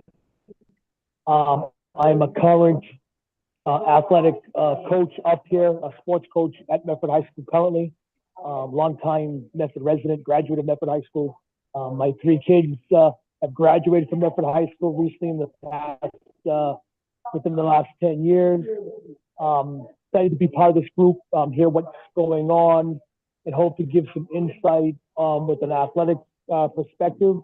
I also work part-time, off-season, in-season with our turf fields and any type of athletic events, kind of like sort of like coming in the back of the school type activity. So things like safety and some of that and planning, I probably give some insight on that to help this group all go forward. Thank you. It does look like you're on site as well, too. I'm guessing there's something going on there this evening. Yes, we have opening night for boys basketball, so we're very busy here today. So. All right. Thank you. Thank you, everybody. And then lastly, Melissa. Hi, I'm Melissa Young. I've lived in Medford since 2017. A municipal employee, just not for the city of Medford. I work for the city of Cambridge. I'm an enterprise application specialist, project manager, business analyst by trade. So I was really wanting to be a part of the high school project. And I have a daughter who is going to kindergarten next year. I live in data and decisions made in data, made with data, operational efficiency, risk management, all that kind of stuff. And my skill set is cross-department collaboration across cities. So like I know a little bit what goes on in every little department. I write all the applications for the city of Cambridge. If it comes from the public in, I've written it. So I'm familiar with all the different departments' roles. So well, not the same skill set as everybody else here, I do feel like I can bring quite a bit to the table. Yeah, no, it is great. I mean, you guys are a wonderfully diverse group and sort of really pertinent, and it's good to not have overlapping skill sets, but really to have sort of complementary skill sets. And I think that's exactly what I'm hearing as we go through this. I just want to make sure that I didn't miss anyone that hopped on that is maybe on now. All right. Does not sound like that is the case. So let me just advance quickly here, and then we'll get to an opportunity for everyone to dive a little bit deeper. So just to explain what these advisory team meetings are, there's a lot of meetings going on for the high school project at the moment. But this particular set of meetings, not just this advisory team, but the other three that you see up on screen right now, are really a mechanism that we've used successfully in the past to collect diverse stakeholder input from a wide variety of voices across the entire community of Medford. And so it's a classic challenge with these projects. These are incredibly complex buildings, sites, efforts, design projects in terms of pulling together a whole bunch of different needs, all valid and all sort of needing to orbit around sort of a high school project, right? The core of this project is a high school, but we know that this school building has so many other wonderful programs inside of it and serves the community in so many different ways. It's been referred to as the flagship multiple times, and that really is what it is. And so the four advisory team groupings that you see here, sustainability, MEP systems, this one, exterior and interior design, educational planning, and equity, they are not individual siloed activities of conversation. We represent these as a Venn diagram on screen very intentionally. There is a tremendous amount of overlap between all four of these, but at the same time, we found that we need to give enough space to each one of these topics to be able to talk through the concerns that are surrounding them. And then eventually what we're going to be doing is sort of bringing all those back into the purview of the full building committee for sort of acceptance. And if there's any synergies or if there's any challenges that are found to be between competing interests, maybe between different advisory teams, those are the things that we're going to try to get into. And we want to really illuminate up front because we want to make sure, again, that we're hearing from all these voices as we go forward. The particular objective of this advisory team meeting is very much aligned with what it implies in the title. It is this overlap, this sort of collision of site safety and security, which may seem in some dialogues to maybe not be sort of related topics. I'm actually getting the feeling based on sort of our participants here that you all are well versed in how really interrelated these things are. And it's not a scenario where we're just taking a safety and security lens and saying, okay, like how do we make the building safe and secure? That's not the goal here. We really need to take a perspective of once you enter the site off Winthrop Street, or even when you're on Winthrop Street approaching from different areas, what is that holistic view of safety and security? How are those two things different but related in terms of considerations? And then how do we really account for all the different needs that the site has, be it athletic field, be it access into the fells, be it pickup and drop off, for a whole variety, a host of programs, community access after hours to things like the pool.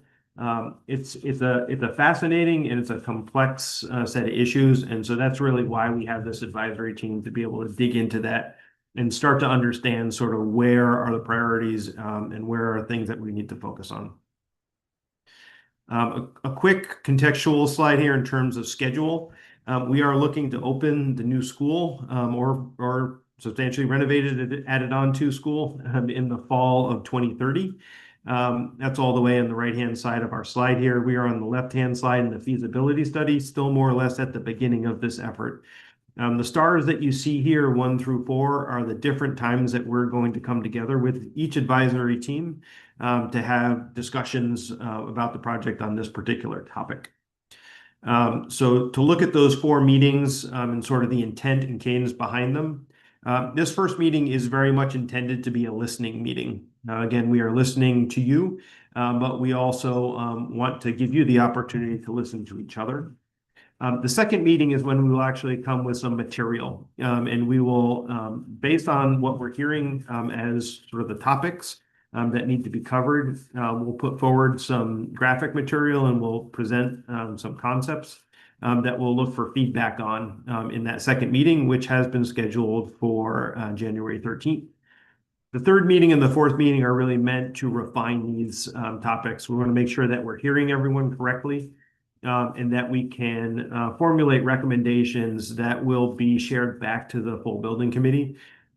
So that's really sort of the through meetings 3 and 4, sort of the content moving forward. And we're going to set those dates as we progress into the new year here.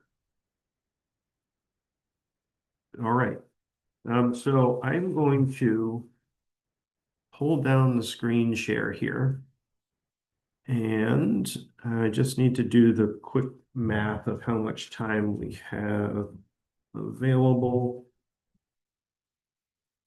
And we have, it looks like 18 people. So we're going to shoot for about 3 minutes in terms of time from everyone. I imagine that some folks may have more than 3 minutes in terms of what you want to share, because it's just an arbitrary time limit that we're putting out there into the world. If there are things that you want to share with us, if you want to point us to particular requirements that your department or your commission have, or if you just have a longer statement that you want to share, we can definitely take those in after the fact, and we'll add those to the meeting record moving forward, just so we have sort of enough time for everyone to speak, because that is important. And if people want to spend less than 3 minutes, that's absolutely fine as well. I will try to keep track of things, and I apologize in advance that I may interrupt you. I actually didn't have to do that at all during the last meeting, which was nice, because I am not the interrupting type, but I will jump in there if I need to. So to lead things off, we're going to go back to the alphabetical list, and we're going to be able to start off with Nicole.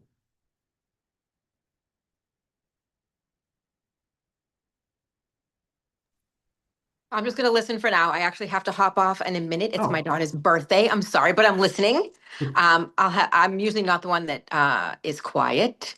So I'll bring a lot to the table as the time goes on. I think it's really important that we talk to our security monitors who are in the building every single day. And I'll make sure that I reach out to them. I really wish there was someone from the vocational team on this meeting. I don't know if Jenny knows if someone from that side of the high school will be joining us at all. But I think it's important to definitely talk to them. They direct traffic, you know, the security monitors are out there directing traffic at times. And so I think it's really important to have them, you know, their input with us, you know. But yeah. And Nicole, just so you know, Yeah. there were no vocational teachers who volunteered for this committee, but if you hear of somebody who feels left out, please let me know. I will make sure they're represented. And then, but they are well represented across like every other. No, I do know that. Yeah. So, not to worry about that. And then Ken and John are both here, and the monitors report up to them. So they also will like channel to make sure that those folks are included in the conversation. That's great to hear. I think sometimes obviously perspectives can look different depending on who, you know, you're talking to. So I just want to make sure that I reach out to as many people as possible to make sure that if there's anything that someone may not feel comfortable saying to everybody, that at least their words are being, you know, said from me. So that's awesome. That's great. Thank you so much. Thank you, Nicole. So Chief Buckley, you're up next. Thanks, Nicole. Could have taken a few minutes to let me get ready, but so want me to reintroduce you, Jack? No. So I'm going to start, but one of the things I'm concerned, I follow this. I know we have a new school. I'm interested in what we're very early on.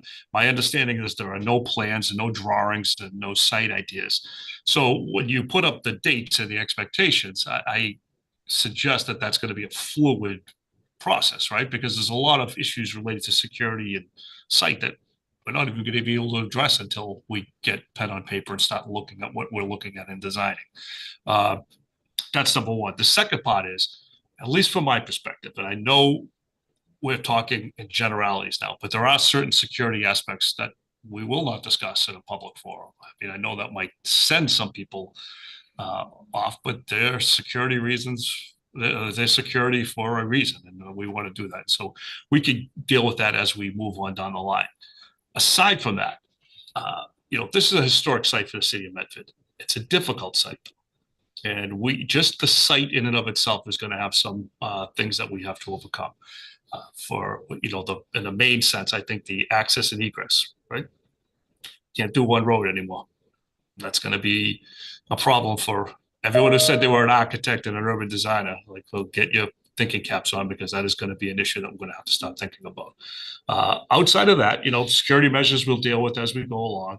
I would really like, and I know the architects are involved in this, but like simple things about making sure everyone understands what we're designing. Like, this is an A side of the building and a B side of the building and a C side.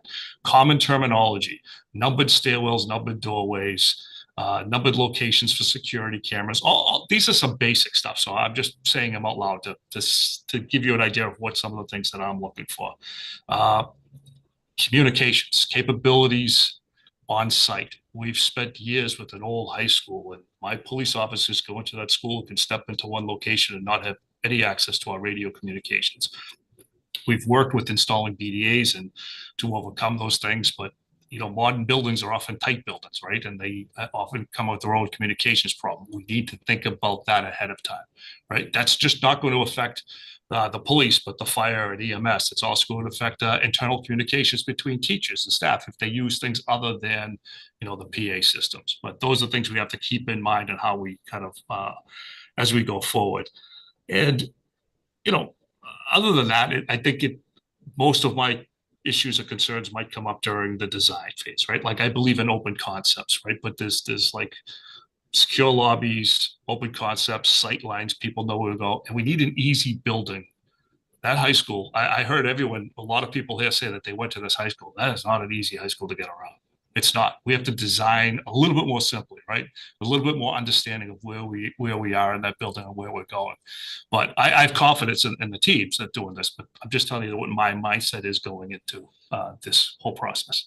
And thanks for the opportunity to kind of spout off a little bit on it. Appreciate it.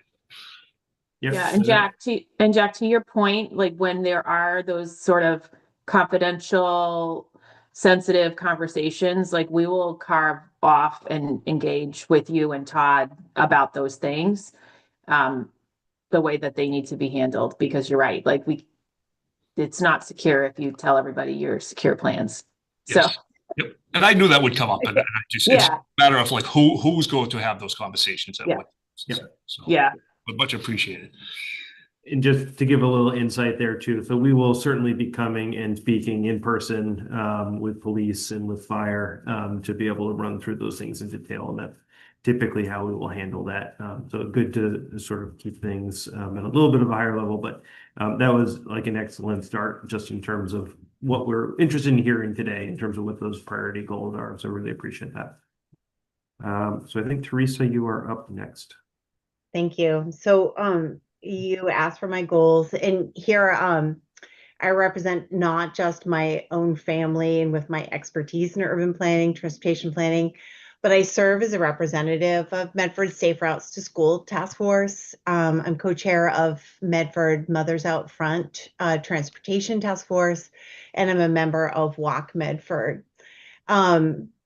I would be really interested in seeing us open up the new high school to the street and to the community. It's tucked too far back where it is currently.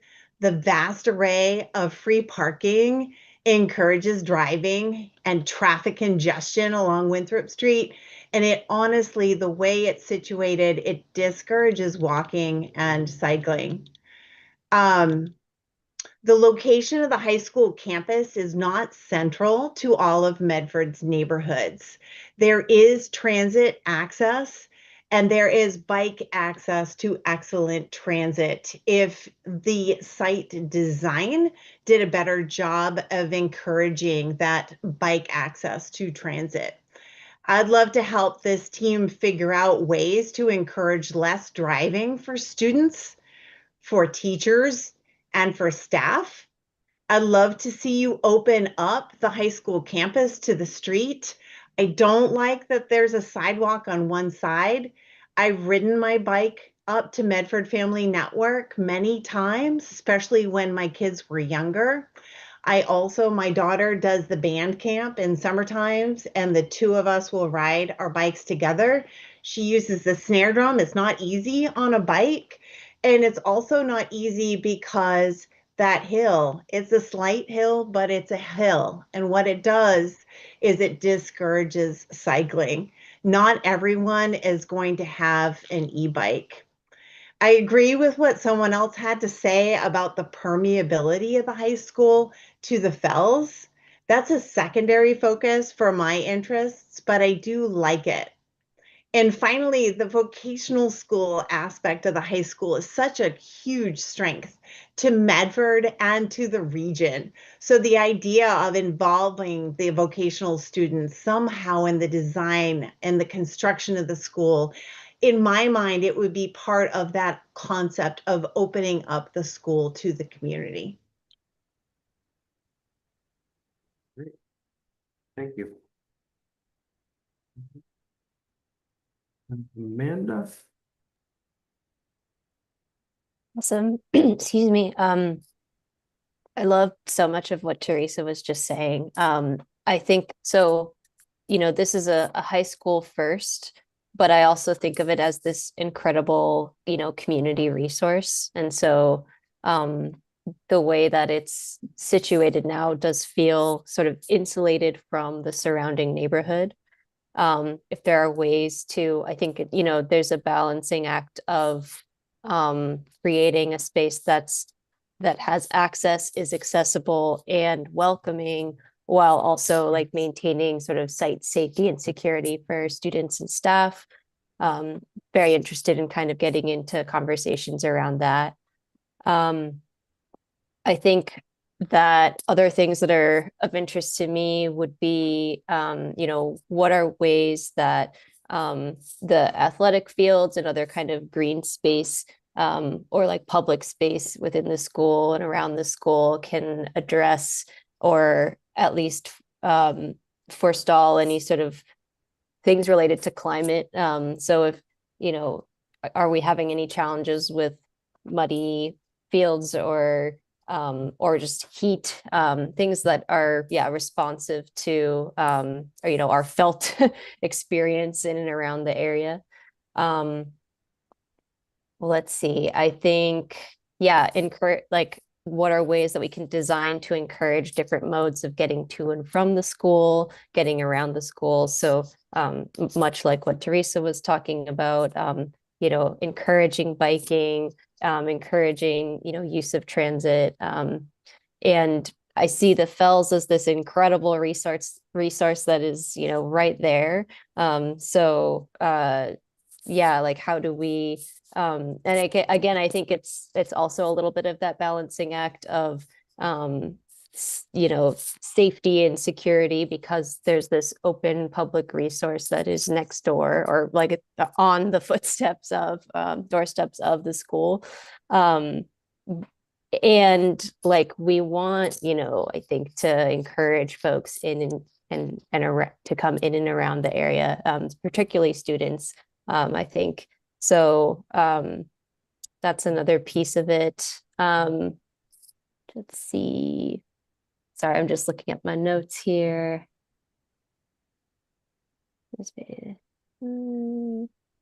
Yeah, and I think I'll just add too, like I know that there's a bunch of programming that happens outside of school programming I'm aware of, I think there's, I want to say there's like English language classes that happen at the high school.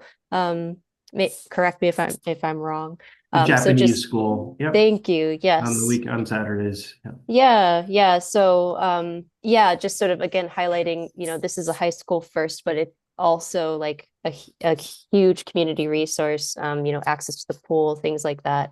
So what are ways that we can kind of better enmesh it within our community? Thanks.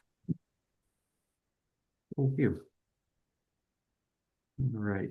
I don't think that Matt is on yet, Matt DeMayo. So I think we can pivot over to Chief Evan.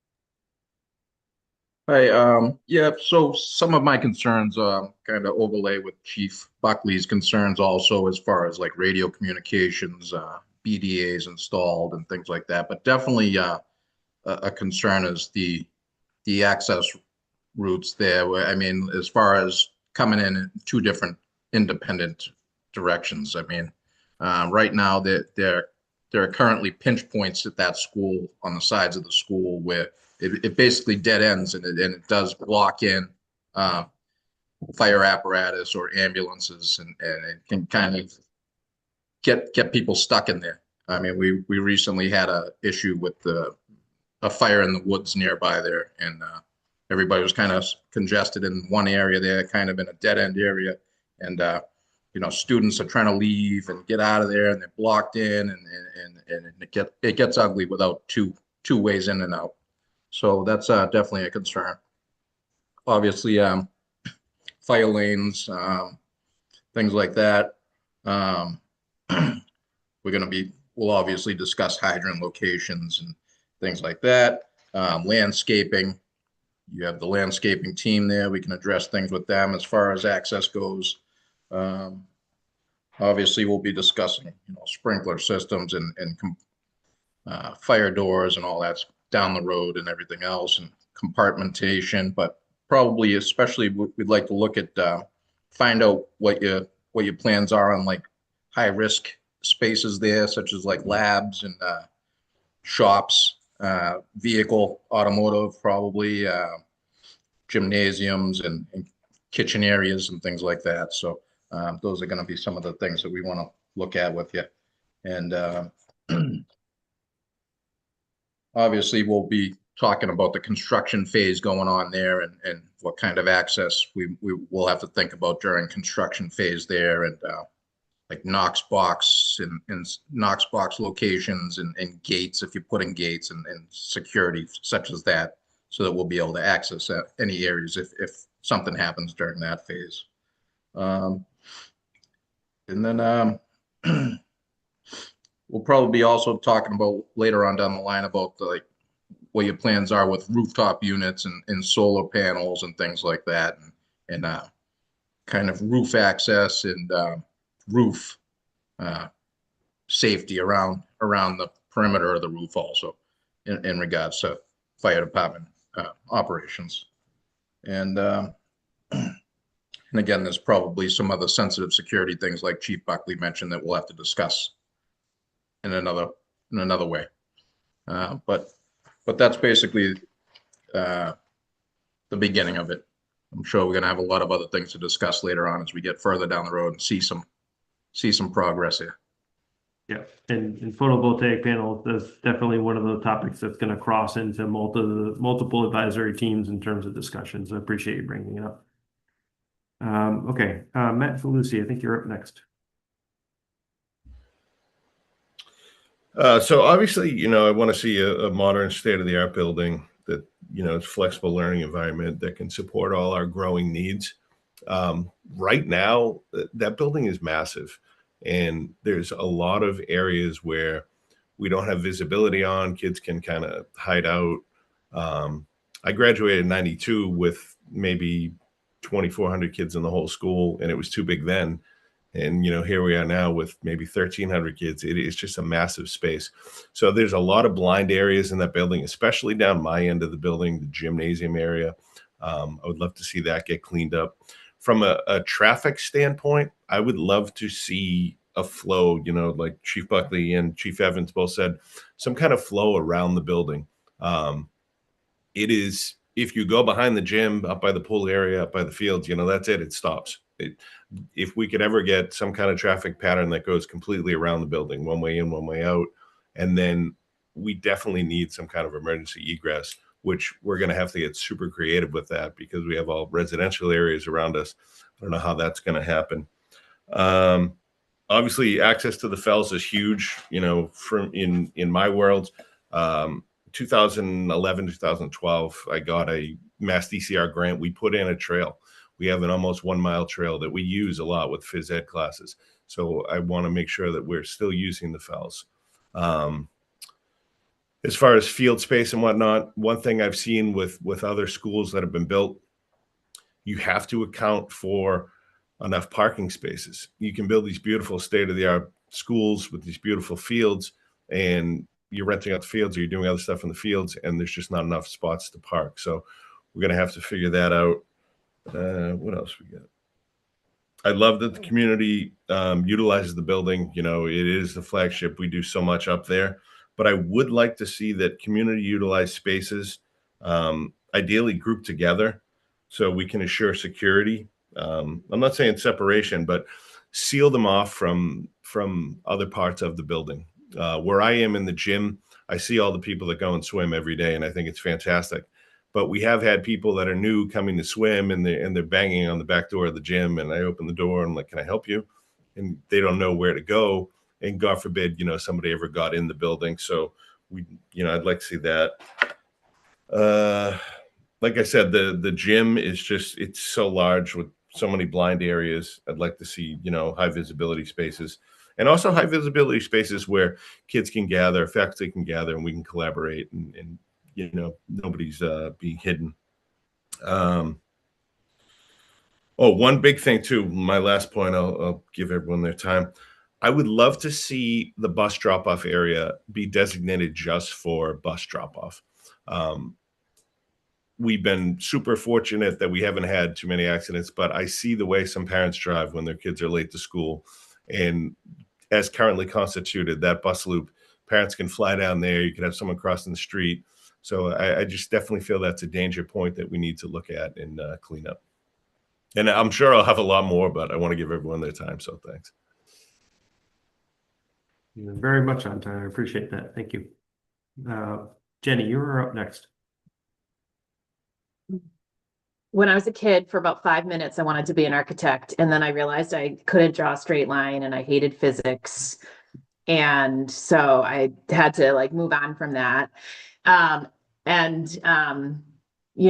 don't envy the set of challenges that we're stacking up for the architects, because I think there's a lot of them. But I have also had more time than most of you to sit with all of the possibilities, and I've been able to see early concept designs from all the people who were vying for this job. None of them I liked in its entirety, but just my wheels about the site in particular have been turning for a really long time now, it feels like. So in the last couple of weeks, we've been focused on what's the education going to look like in the building, which has been very interesting. But since you're all here and we have this audience, things on my mind about the site are things that include certainly a place for all of the modes of transportation to have some designated space. We heard from students last week that it's a mad dash to the bus because it's on the opposite end of the building from where they end their day. So if the bus is this time sensitive thing, shouldn't it be central to the school for all students to be able to get there? And shouldn't it be a different space than where pickup is versus where parking is? So I think there's all this opportunity to create better flow around the space. And the other thing I'm envisioning is that as we do a better job of using the space, we're going to have some real estate to do more on the property. Can we put a track and field on the property and a football stadium on the property? can we create more playing fields?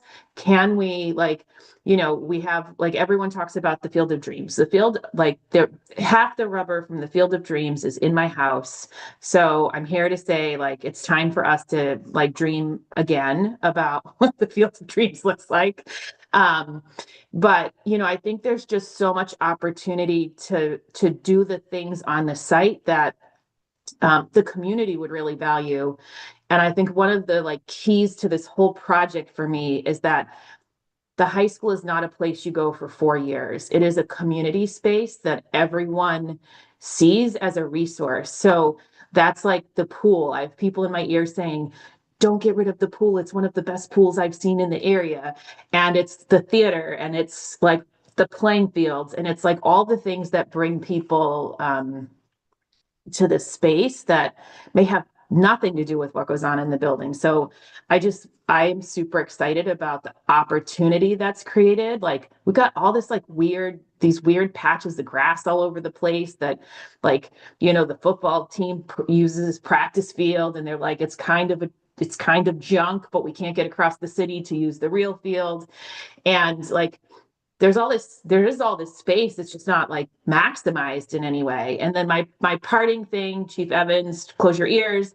But in my mind, I see that we have this amazing skyline view of the city of Boston, and wouldn't some roof access to enjoy that space be so amazing? And then the other thing I super am looking forward to is for somebody before us to solve the question of turf fields, and are they poisonous or are they not? And every time I see an article, I'm like, maybe these guys have solved it so we don't have to fight about it here in Medford. I haven't seen that just yet, but I'm really hopeful somebody's going to figure it out before we have to.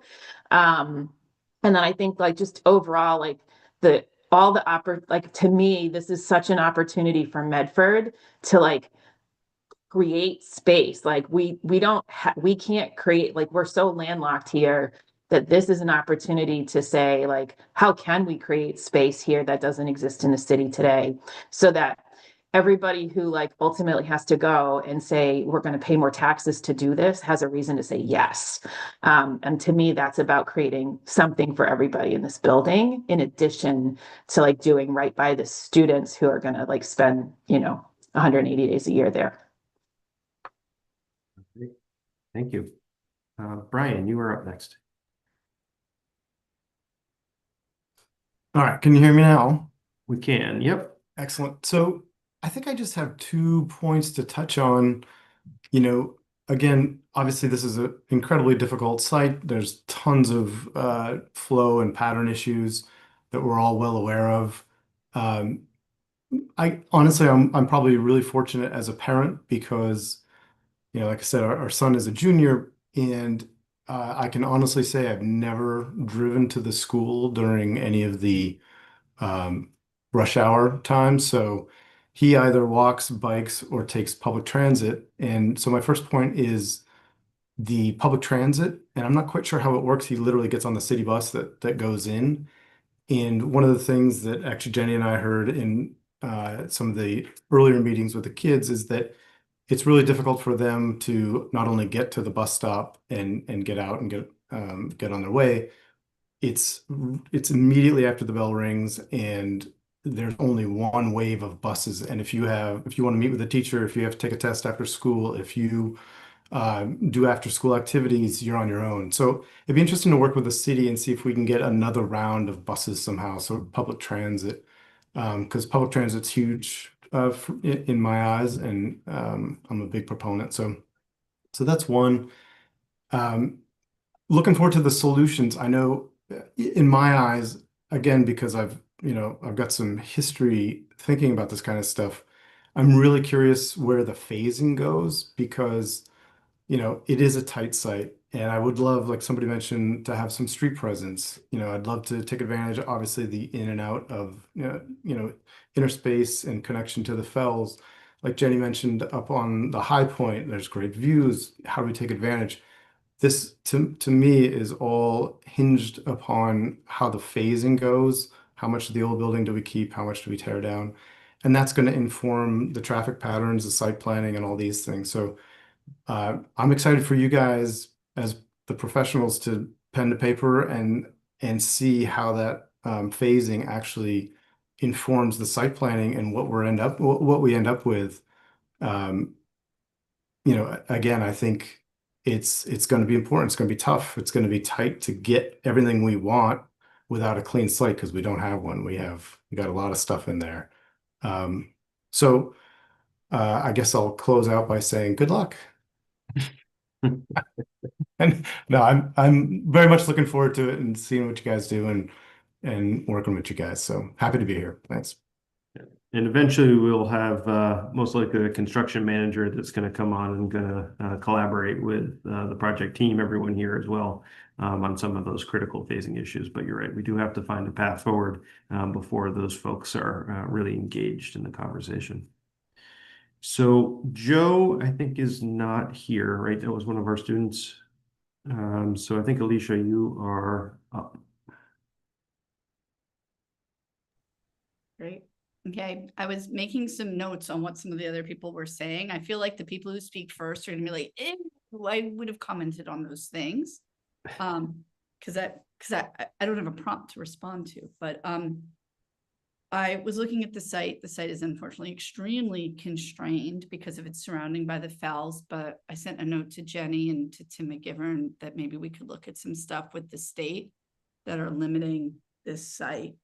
And like, it had never occurred to me until sitting in this meeting just now that this building could be tighter and taller. And as long as the programming works so that students don't literally have to run up 5 flights of stairs, but in the 3 minutes between classes, it could in fact be a different configuration and taller. But I know there's a lot of hope to not lose the pool. But the pool needs help because we can't rent it out for real good events because there's no ADA access to the viewing area. My daughter did synchronized swimming there, and it is actually an amazing pool for synchronized swimming and one of the few in this region, but we could never hold a meet there because there was no good viewing for it. Whereas that would have been a great addition. I mean, just the opportunities that were lost because of the viewing area not being accessible. When my daughter was starting in the high school, she was terrified of getting lost. And she had been using just the pool for several years to the point where she made a scale model. She asked me for floor plans, which I gave her. And she made a scale model of the first floor of the high school because she was so scared. And so I need to share that as like, we need to think about kids. I've heard that is the #1 fear of kids going into 9th grade is fear of getting lost in the high school and being late to classes. And honestly, I'm thrilled that this fear is not of being beat up, but like, right? Like it's not but like, please, that shouldn't be the fear either. And then we have been working with the transportation working group in the city that includes people from Medford High School about our transportation issues. And we've engaged TUPS and we've engaged the senior center and we've engaged some of the transportation. There are nonprofits and organizations that do transportation, and we've been trying to figure some stuff out. And right now, all our solutions are only for the senior population, but I am convinced in my heart that there is a synergy between the needs of our seniors and the needs of our students, where we transport students in the mornings and in the evenings, and the seniors in the middle of the day while those kids are in school, and that the city could figure something out there. But we're not ending up there yet. We haven't figured that out. And around the vocational spaces, so my son's in the robotics. He's actually my second son to go through robotics. And I just have to say, I think that you should go talk to the vocational students during the day and just go meet with some of them in some of their spaces and understand how they use those spaces. Because I know that they're doing a lot of really remarkable stuff. My impression is that the MSBA would never fund spaces these big. Please don't take the fire department, the police department. They would freak out if they saw, I'm just kidding, but I'm not. Like the equipment that these guys are learning, and they get OSHA training in the robotics shop. At least they get OSHA training. I think a lot of the programs do. So that's some of the sort of the thoughts. And to be clear, as far my understanding is that this building will have solar. It does not have to have solar on every inch of its roof, but our goal is net zero buildings in the city of Medford. And this is our flagship, and we need to do demonstration. And the only reason that building doesn't have solar yet is because of the state of the roofs and the roofs that have been over the years. I've been on a lot of those roofs, and I was horrified when they took the science labs and they put all this equipment spread all over the place. I'm like, you're ruining our roofs for solar. Let's think about roof design and HVAC design that allows for solar on the roofs. Because what I heard from Chief Evans was, when you do solar, let's do it safely, not don't do it. Yes, no, and we'll get into those conversations. Appreciate that, Alicia. Thank you. Yeah, I'm sure I had more thoughts, but other people started to say some of the things that I was thinking too. And I've biked up there too. It's not easy. And I've biked up there with kids and it's not pleasant. But what are you going to do? We're not going to lower the site, right? Could we? More to come. Yes, for sure. Nick, you are up next.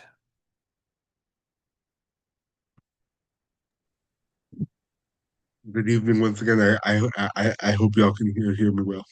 We can. Yes, thank you. All right, perfect.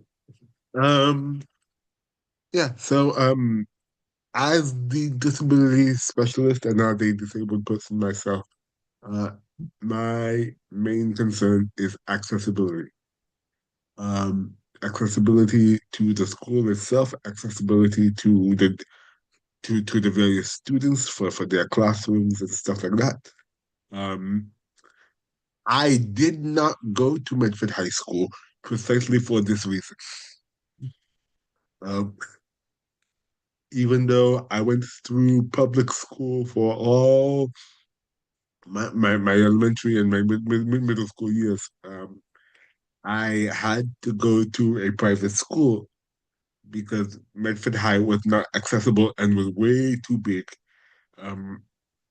for someone with a walker or wheelchair to be going from the north side to the south side to the east side to the west side within 5 minutes would just not be possible. So not only am I thinking of that, but I'm also thinking of literally entering the school building.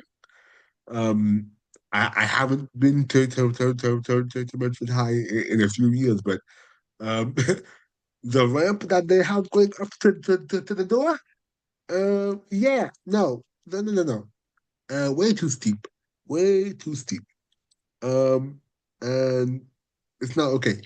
Um, if someone was in a manual wheelchair and they had to come out, they'd go flying. Literally flying onto the street and jump the curb. And trying to access the various entryways of the building is very difficult. That being said, much of my job in terms of the city itself, I work with a lot of these people that are on this call, so it's good to see some of my friends here. But one of the major things that I deal with is site plan reviews.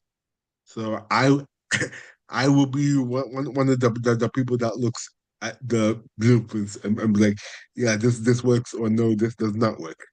So that is one of my major concerns. Also, just to reiterate, not just being able to access the building itself, but being able to maneuver inside. Getting from class to class, getting from point A to point B. Like I said, I've lived in Medford my whole life. I never knew we had a pool until just now. and that's probably because I wouldn't have been able to access it anyway. Uh, so things like that are very important. Um, to to to also reiterate, um, the high school is a communal space. There is a church that meets in the high school on Sundays. So I know some of the people that go there. And the fact that I know how inaccessible that the high school is, so I've never made a point of going there. Um, that should tell you how many people might be thinking that same way.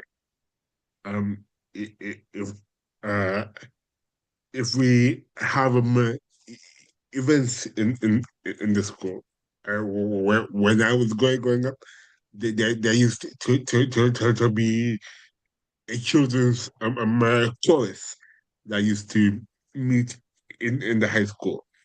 Um, and I was part of that chorus, but I remember how long of a walk it was just to get to the music room from the main door.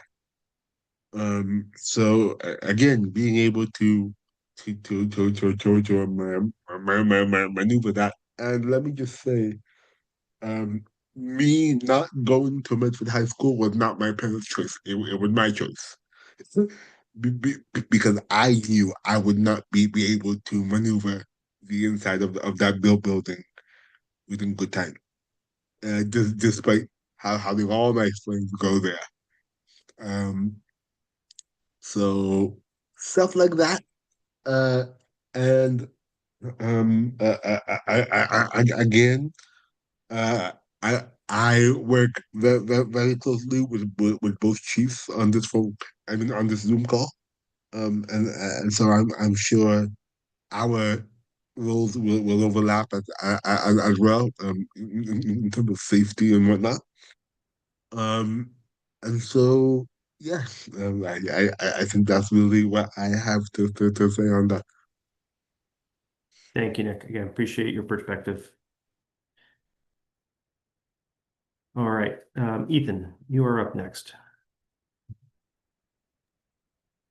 Thanks. So I'll start out with some just overarching kind of site planning goals and principles to consider. So I think, site planning goals, we want to focus on a functional and welcoming campus, keep students safe, allow staff to supervise and respond quickly to emergencies.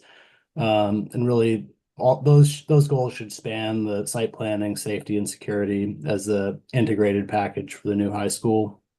The campus should be organized so it's clear, conflicts between vehicles and pedestrians are minimized, learning spaces can expand in the future. We should ensure that good access to outdoor learning areas, preserving green spaces and kind of separating noisy functions from quiet academic zones. So providing safe, efficient circulation for buses, parent drop-off, student drivers, service vehicles, pedestrians with clearly separated paths. Locate buildings, fields, and parking based on topography, drainage, environmental constraints, also allowing for room for future additions.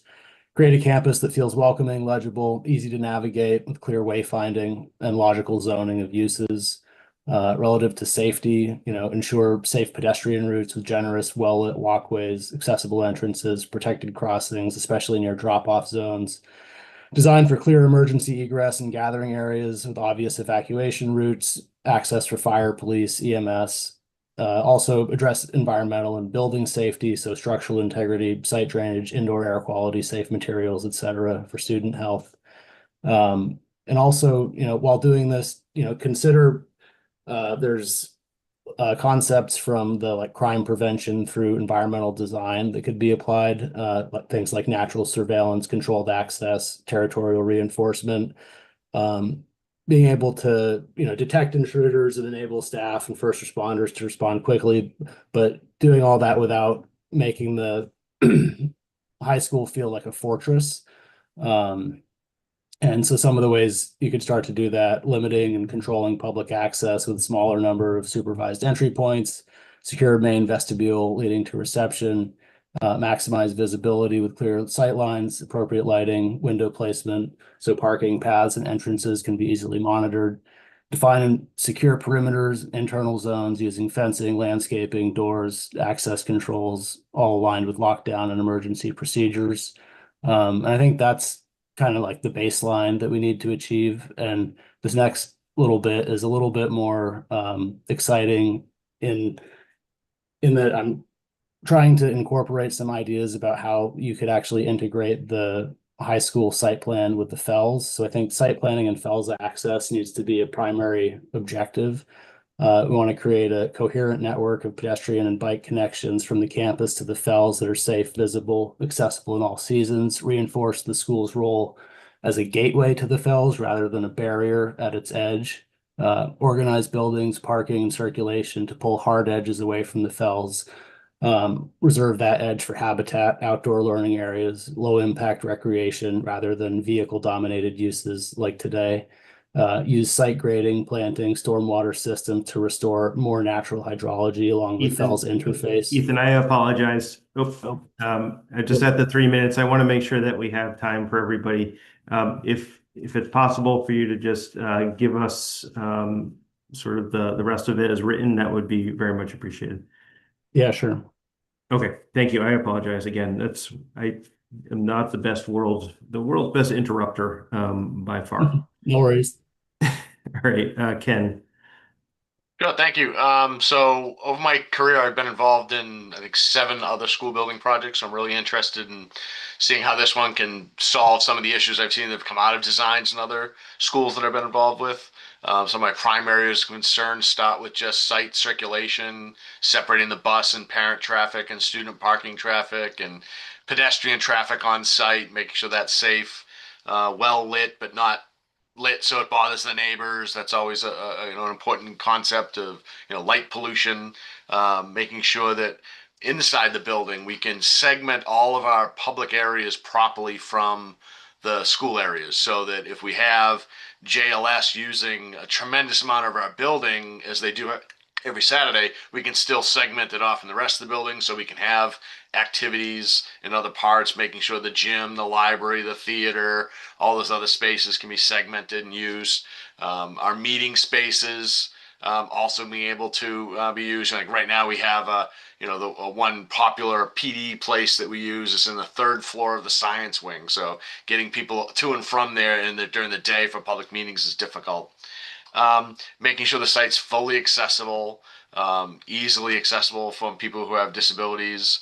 And one thing we did in the last project I was in Wilmington is we actually had CISA, the Cybersecurity Information Security Agency of the federal government. They provide physical security assessment advice. So they'll have someone who'll come out and will actually advise on design and current spaces and how they can be protected for security reasons, from whether it be from site circulation to avoid vehicle ramming opportunities, whether it's intentional or accidental, separating traffic, internal examination for security cameras and secure glass and all that kind of stuff. So I'm really interested in all of those things to make this as a safe and secure and usable space that we can. Thank you. Yep. All right. Sean, I think, had to hop off. So I think it is Tim who is up next. Thank you. I heard a lot of great things, and I'm going to try not to repeat those things, but I heard lots of great things. So, and I also understand it's very, very early, so there's not very many drawings or things that we can review. So totally understood, which is a great opportunity for me to sort of highlight, which a lot of folks have been. Early site design is really important, and setting goals in your site, and going up on the school if you need to, multiple stories to get some of those goals realized on the site, I think is important. I'm going to be looking at the circulation as well, how it's designed, especially for maintenance. Obviously, that's going to be my focus. But I think for things like bus loops, parking for students versus faculty versus public, buses, drop-offs, a lot of things that were said. Good lighting, the site work, should be to city standards, materials, and things like that. And then, some folks talked about construction, but that's going to matter. It's a large site. If that's the site this is happening at. So, erosion control is going to be a big deal. Construction traffic leaving and entering the site, those conflicts and those types of impacts are going to be, going to be really important, especially when the building is going up and they're doing heavy site work as well. Just a couple things to note. I think it's important to note Steve Miller Drive is a public road. It's not really part of the site. So, it is a landlocked site, as folks have mentioned. So that's the way in, that's the way out. And the hill, there's not a lot you can do about that, as Alicia mentioned, because the site's mostly probably sitting on ledge. If the fells right next door is any sign of that, which it is. So anyway, looking forward to the project and looking forward to reviewing, drawings and I've worked on complex sites like this before, and the phasing is going to really drive it. So it's going to be interesting to see how you guys do this. So good luck in the challenge. Thank you. Appreciate that. It really is a challenge, but we do enjoy it actually. It's a good one. No, definitely. John McLaughlin. Oh, we can't hear you yet.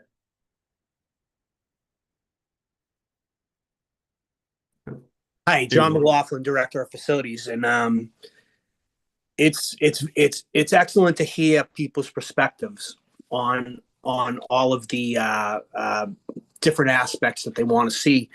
Being an employee of the school department for 38 years, primarily up at Medford High School, we've discussed them all in the past and in the future. The security issues with Chief Buckley and Chief Evans, with the fire issues. I've had a unique perspective to be involved in all of those discussions over the years. I'm definitely looking forward to it. I do enjoy, like I said, I enjoy listening to the public's perspectives. Like I never even thought about biking up the hill and the kids getting tired. That's something that it's never really I've heard before, and it's a very interesting perspective, and it's a real perspective, and it's in design the designing of the building. So we still don't really know what we're gonna receive just yet, but it's good to hear that the people that involved, I believe that listening to everybody, Alicia, we have a good understanding and idea of what we need to do. Nick, accessibility. I mean, the building's 1970. There was nothing accessible in 1970. Anything that's accessible up there was an add-on. And it's just it's good to hear everybody, and I look forward to moving forward. Thank you. Thank you, John. John Prestigiovanni. I didn't butcher that too poorly. I know that he is probably still hanging around in the gym right now. All right. So then I think we might kick it over to Melissa. Looks like we've got John. Sure. Oh, go ahead, John. Hello? Yep. Oh, it's okay. It's okay. There's some awesome things hearing tonight. As with Matt Galusi, him and I both graduated here in 1992, and we've both been fixtures of the school here on site for many, many moons in different roles. The site circulation is huge. As there's an event going on at the turf field, when there's events going on in the school, the gym area, a Saturday morning for Japanese school, the traffic and the safety, the parking is just horrendous. So hopefully learning and helping with that function would be fantastic. Everyone has really kind of threw in some ideas of the notes that I had. I love the idea about this being the flagship of our city with community space. Love to see something like a quad area, like they have on college campuses with our beautiful view into Boston. Something more into the athletic side of it, maybe an indoor-outdoor track or dome type building for winter seasons for us to utilize and for our, not just our fall, for our athletes here at Medford High School, but our youth sports can utilize this here at the high school. So many great ideas, lots of, looking at in and around parking areas, athletic fields, things like you mentioned already, like more lighting, more security. I like the idea about maybe some more fencing. We see it as working up at the turf fields and working in and out of events. We have other students from other schools utilizing our equipment here, using our facilities, using our turf fields. They don't even live in Medford. They sneak in and use our fields because it's here. So more cameras, more security, more lighting to hopefully, stop some of that type of stuff going on. But everyone's all hit on the points that I wanted to bring up. But, again, there's the site circulation, the safety, the security is some things that definitely would like to look at going forward and seeing what we can do from this group. So thank you very much. Thank you, John. Appreciate that. And now we can go over to Melissa. Hi. So I guess reasons why I had interest here. I work on some large scale projects in the city of Cambridge, and it is obvious to me that in these large scale projects, you see a lot of departments not talking to each other, or they don't realize one department's working on something or another department's. My big deal, my big thing I would like to bring to the table is collaboration across departments and asking people what their needs are. Everyone thinks they're doing the best job, but it's always surprising. You usually don't have someone who has an overarching view of, of what is going on. So the fact that we have a third party running this is exciting to me. The two-way access, I can say I'm not, again, born and raised in Medford, but I have gone to the high school many times because I have a small child trying to go to the Medford Family Network events at night. I have got stuck up in that corner, and then I was trapped. And I said, oh, maybe I belong here. Maybe I don't. No signs. It's dark. I'm like knocking. I have my 5-year-old daughter just trying to go in like that winter night event. It's a little wild, the way the parking works and how everything is set up in there. And I've done a lot of Medford Family Network events. It's just, it needs to be a circle. Every time I think of that, I think of it as the same thing as that Everett Plaza. If an emergency happened there, you are trapped. You are stuck there, and it's like, good luck. Because it's a one way in, one way out. Community buildings, community access. Again, it being a flagship is something I'm interested in a modern flow. But yeah, I guess what everyone said, I really do piggyback on them, but I don't think people think hard enough, right? Like I had issues with buses here in Medford, and you can work with your state representative. We can ask for things. I think Medford is like the last to come to the table. We're like thrilled to get like other people's crumbs. And in reality, we are a big enough city. We are here. We are residents that pay taxes just like everybody else, and we should be asking for things from the state. We should be asking for additional buses. We should be asking for grants and additional funding that I feel like we always think of like as a secondary thing. And that's, I don't know, that is a skill That set. isn't true. That isn't true. It isn't true. It isn't true? No, we're always looking. We do ask the state to move buses. We ask for more service. We analyze everything that they put out. And Alicia's office in particular it's outstanding at getting grants. And we look for them I'm not too. saying you guys don't, but I'm not saying it doesn't happen. I'm saying I was very close when I lived in Somerville. I work for another community. Again, funding is just done very differently in Medford than it is in neighboring communities. And sorry, it wasn't meant to I don't know, it wasn't meant to badmouth. It really is. Yeah, sorry. Thank you. We do communicate with the MBTA. We request for buses. We change bus routes. We move stuff. We Yeah. do that on the regular. It's part of our normal process. Okay, I appreciate it. Thank you.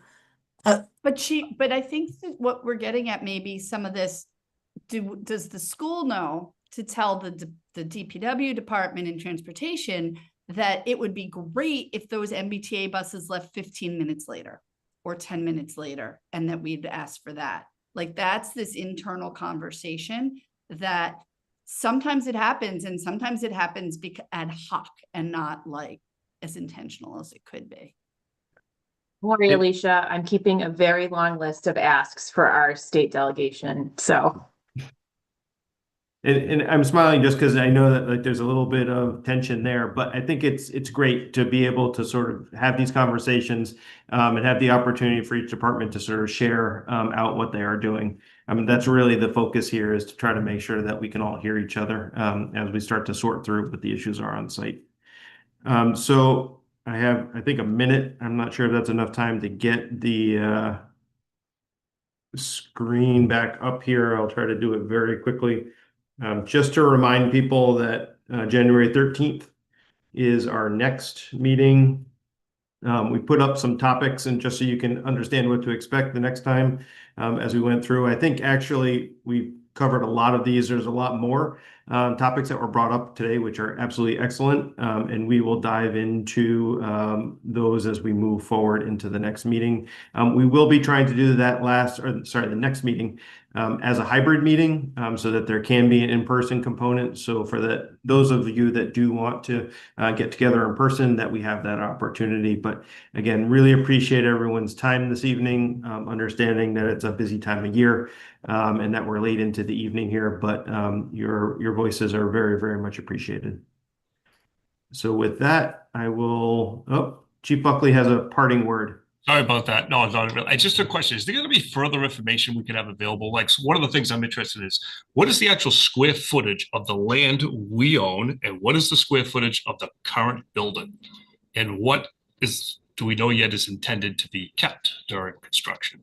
I think that's going to put a little bit of perspective on, for me anyway. We can certainly share that information just as we have it. We are they're in the final stages of finishing up the on-site work for the survey now. Probably early in the new year, we'll have an actual survey that will confirm the acreage. And we're just about there with the survey of the existing building, the scanning of it as well to confirm that.